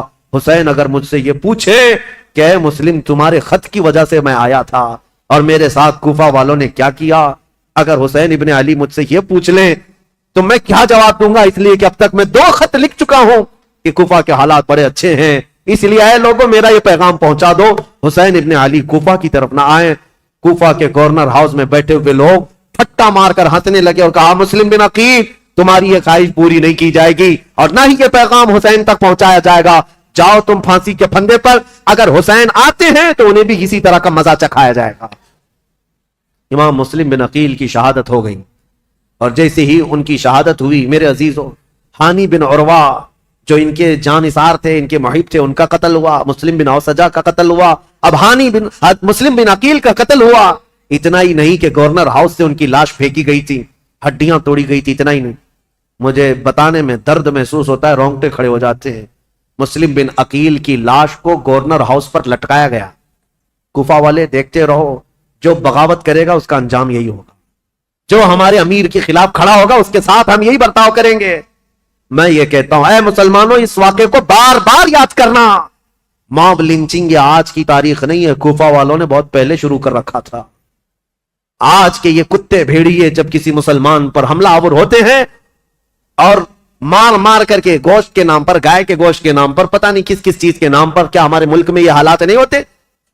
پہلو خان، جنید خان، پتہ نہیں کتنے ایسے نوجوانوں کو بے گناہ مار دیا گیا موب لنچنگ کے ذریعے، اور کبھی کسی کو گرفتار کر کے زبردستی ان کو مار کر کے یہ کہا جائے بولو ہمارے بھگوان کا نام۔ یہ سب جو حالات ہوئے، اور پھر یہ کتے ظالم کرتے کیا ہیں، ویڈیو بنا کر کے اس کو وائرل کریں، اور مسلمان بھی شیئر کرتے، فارورڈ کرتے رہتے ہیں، اور یہ ان کا مقصد ہی ہے کہ تمہارے دلوں میں دہشت پیدا کی جائے، ارے ان کے ساتھ اگر ایسا کیا جائے تو ایسا کر دیں گے، ویسا کر دیں، پھر ہوگا کیا؟ ٹوپی چھپا کر گھومو، داڑھی چلا کر گھومو۔ نہیں، ہم تو سیکولر لوگ ہیں، ہم تو سیکولر لوگ ہیں، کہیں سے ہمیں مسلمان دکھنا نہیں ہے، نام بھی ایسا رکھو کہ کوئی پہچان نہ سکے۔ یہ تمہاری حالتیں اسی دہشت کی وجہ سے آنے لگ گئی۔ میرے عزیزوں، یہ نئی باتیں نہیں ہمارے ملک کے لیے یا ہماری تاریخ میں۔ ہمارے کسی بچے کو گرفتار کر کے موب لنچنگ کرنا، کتے اور بھیڑیے اس پر حملہ آور ہو جائیں، ایک نہتے کو مار کر لٹکا دینا، یہ آج کی بات نہیں۔ تمہیں پتا ہے، میں رک کر کے تھوڑی سی اور تاریخ بتا دوں۔ عبداللہ بن زبیر، تاریخ اگر آگے بیان ہوتی تو انشاءاللہ ان کا بھی دور آتا یزید کے بعد۔ عبداللہ بن زبیر جو مکہ میں تھے، یہ کون ہے عبداللہ بن زبیر؟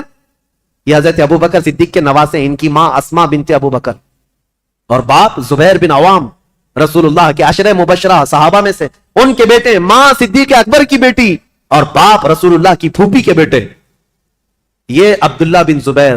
ان کے ساتھ جو ہوا تھا پتا ہے، یزید کے دور کا ہی ایک گورنر حجاج بن یوسف عبداللہ بن زبیر سے مکہ میں 40 دن تک لڑا تھا، جس کی لڑائی کی وجہ سے خانہ کعبہ کا غلاف جل گیا تھا اور حجر اسود کو نقصان پہنچا تھا، اور وہ جنتی دمبا جو حضرت اسماعیل علیہ السلام کے قربانی کے وقت جنت سے لایا گیا تھا، وہ دمبے کا جو اس کے سینگ تھے، جو نشانیاں تھی، وہ جل گئی تھی، ختم ہو گئی تھی۔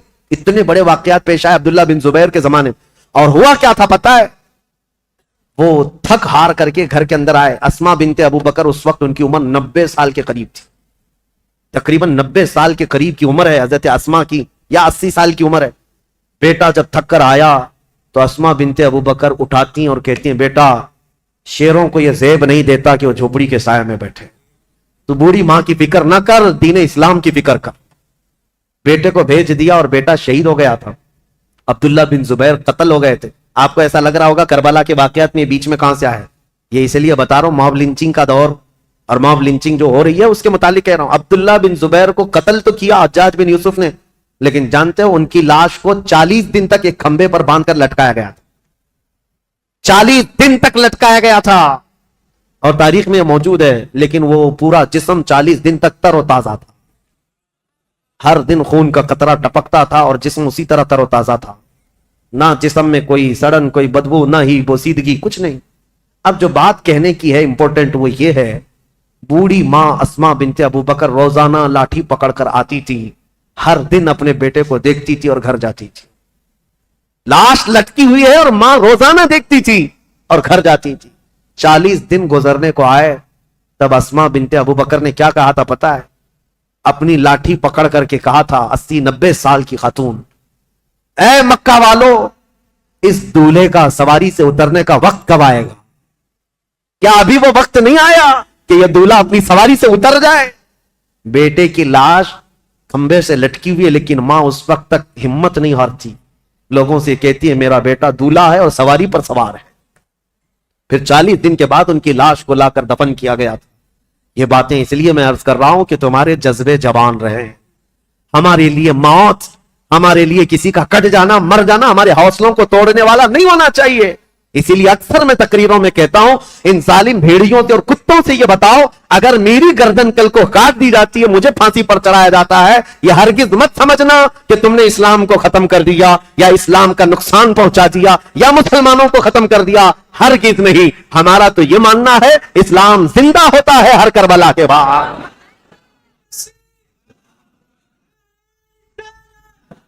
اسلام زندہ ہوتا ہے ہر کربلا کے بعد. حضرت امام مسلم بن عقیل کی لاش کو لٹکا کر کوفہ والوں نے یہ موب لنچنگ ہی تو کیا تھا. تو کیا اس وقت اسلام ختم ہو گیا؟ سب ڈر کر کے سہم کر کے سب چیزیں چھوڑ دیے؟ نہیں میرے عزیزو، اسلام پھلتا رہا، پھولتا رہا. اسی لیے یہ کچھ دیر کی خاموشی ہے، پھر شور آئے گا. آج کتوں کا وقت ہے، کل ہمارا دور ہے انشاءاللہ العزیز. امام مسلم بن عقیل کی شہادت کے بعد جو ہولناک مناظر پیش آئے کوفہ کی سرزمین پر، وہ بیان سے باہر ہیں میرے عزیزو. اب میں رلانے کے لیے بیان نہیں کرتا، لیکن غم ہمارا قدرتی ہے، غم ہمارا فطرتی ہے، آ جاتا ہے. میں تو بیان اس لیے کرتا ہوں کہ ہمارے بچے جوان رہیں اور بوڑھے بھی جوان رہیں. کربلا کی داستان سن کر ڈر کر کے سہم کر کے حالات سے سمجھوتا کرنے والی باتیں نہ کریں، بلکہ ہمیشہ ایک بات یاد رکھیں، تلوے چاٹنے والوں کی تاریخ نہیں لکھی جاتی، باطل سے ٹکرانے والوں کی تاریخ لکھی جاتی ہے. یہ کوئی کمال کی بات نہیں. آج جو حکومت میں اس کے تلوے چاٹیں، اس کی جوتیاں اٹھائیں. یہ چڑھتے سورج کو پوجا کرنے والے لوگ ہر زمانے میں آتے رہیں گے، ان کا نام و نشان نہیں ہوتا. دیکھیں زمانے بدلتے گئے بدلتے گئے، بہت سارے بادشاہ آئے یا بڑے بڑے لیڈر آئے، لیکن تاریخ میں جو حسین کا مقام ہے وہ کسی کا مقام نہیں، کیونکہ ٹکر بھی ایسے لیا تھا کہ تاریخ رقم کر دیا. اسی لیے شاعر نے کہا ہے رب کی توحید کلمہ نبی کا ولائے مرتضی، سب کو بچانے نکلا ہے قافلہ حسین کا. کلمہ نبی کا، رب کی توحید اور ولائے مرتضی، سب کو بچانے نکلا ہے قافلہ حسین کا. عزیزان گرامی اوقات، امام مسلم بن عقیل کی شہادت کے بعد ابن زیاد کی سختی اور زیادہ بڑھ گئی. یہ وہ حرام الطہر شخص تھا جس کے متعلق صحابہ بھی کہتے تھے کہ ابن دجانہ، اس کو ابن مرجانہ کہا جاتا تھا، ایک ایسی عورت کا بیٹا جس کو زانیہ کہا جاتا. اس کے اندر کہاں سے اچھائیاں آتی، کہاں سے نرم دلی آتی، کہاں سے رحم آتا. پھر ہوا یہ کہ ابن زیاد کو یہ خبر دی گئی، جب مسلم آئے تھے تو ان کے ساتھ 2 بیٹے بھی آئے تھے. کہیں ایسا نہ ہو کہ ان کے بچوں کی محبت پھر لوگوں میں جاگ جائے اور پھر اہل بیت کی طرف چل پڑے. میں نہیں کہتا مسلمانوں، جب ظالم اپنی طاقت کے بل بوتے سب پر ظلم کرتا ہے، اس کے باوجود بھی اہل حق کے بچوں سے بھی اسے گھبراہٹ ہوتی ہے، خوف ہوتا ہے، ڈرنے لگتا ہے. آپ کو پتا ہے وہ پاکھنڈی خنزیر کا بچہ جو حضور کی شان میں گستاخی کرتا تھا، غازی آباد میں ڈاسنا میں بیٹھ کر ایک مرتبہ اس کے مندر میں 8 سال کا بچہ کہیں پانی پینے کے لیے چلا گیا. دوسرے دن پورے نیوز والوں کو بلا لیا، پولیس میں خبر کر دیا آتنکوادی آ گیا تھا میرے گھر، کوئی ٹیررسٹ آ گیا تھا. 8 سال کا بچہ پانی پینے کے لیے بھولے بھٹکے چلا گیا، لیکن نام تھا مسلمان. تو ہم یہ کہتے ہیں میرے عزیزو، یہ جو ڈراؤنا خواب ہے، تمہارے پاس ساری طاقت، ساری قوت، سارا عہدہ، سارا ڈپارٹمنٹ، سب کچھ ہے، لیکن پھر بھی دیکھو اہل حق کا 8 سالہ بچہ بھی تمہیں بم لگتا ہے. کیوں؟ الحمدللہ ہم حق کے ساتھ جیتے ہیں، تنہا پورے ملک میں گھوم رہے ہیں، ہمیں کسی بات کا خوف نہیں. ہم تو اپنی چادر لیے گھومتے ہیں یا امامہ پہن کر، جس دن موت آئے گی اسی کو کفن بنائیں گے اور سو جائیں گے. لیکن انہیں ڈر ہے، 12 باڈی گارڈ لے کر کے بھی باہر نہیں آ سکتے. ان کو پتا ہے ان کی دم پر کوئی بھی پیر رکھنے والا مسلمان بچہ باہر آ سکتا ہے، اور بار بار یہ ساری باتیں کرتے رہتے ہیں. اس لیے میرے عزیزوں، 1000 طاقتیں جمع ہو جائیں، اہل حق کی استقامت کا مقابلہ نہیں ہو سکتا. امام مسلم بن عقیل کے 2 بچوں کو کیا معاملہ تھا، ان کی عمر کتنی تھی؟ تاریخ میں یہ ہے 8 سال یا 11 سال کی عمر کے بچے تھے. اتنے بچے کس کو نقصان پہنچا سکتے تھے، لیکن ڈر تھا. ابن زیاد نے کہا وہ دونوں بچوں کو بھی پکڑ لاؤ جہاں کہیں ہیں تو مسلم بن عقیل کے. بچوں سے بھی نفرت یا بچوں سے بھی ڈر. اب ظالم کوفی ادھر ادھر ڈھونڈنے نکلے. ان بچوں کے ساتھ جو ہوا تھا وہ دردناک ہے، تاریخ میں اور روایات میں موجود ہے. یہ دونوں بچے محمد اور ابراہیم، کوفہ والے تو انہیں پناہ دینے سے منع کر رہے تھے. ایک مرتبہ ایسا ہوا کہ ایک مسلم بن عقیل رضی اللہ تعالیٰ عنہ نے جانے سے پہلے اپنے ایک جان پہچان شخص اور ان کی محبت کرنے والے تھے قاضی شریح، ان کے حوالے کر دیا تھا. کہا کہ ان کو آپ مدینہ طیبہ رخصت کر دینا.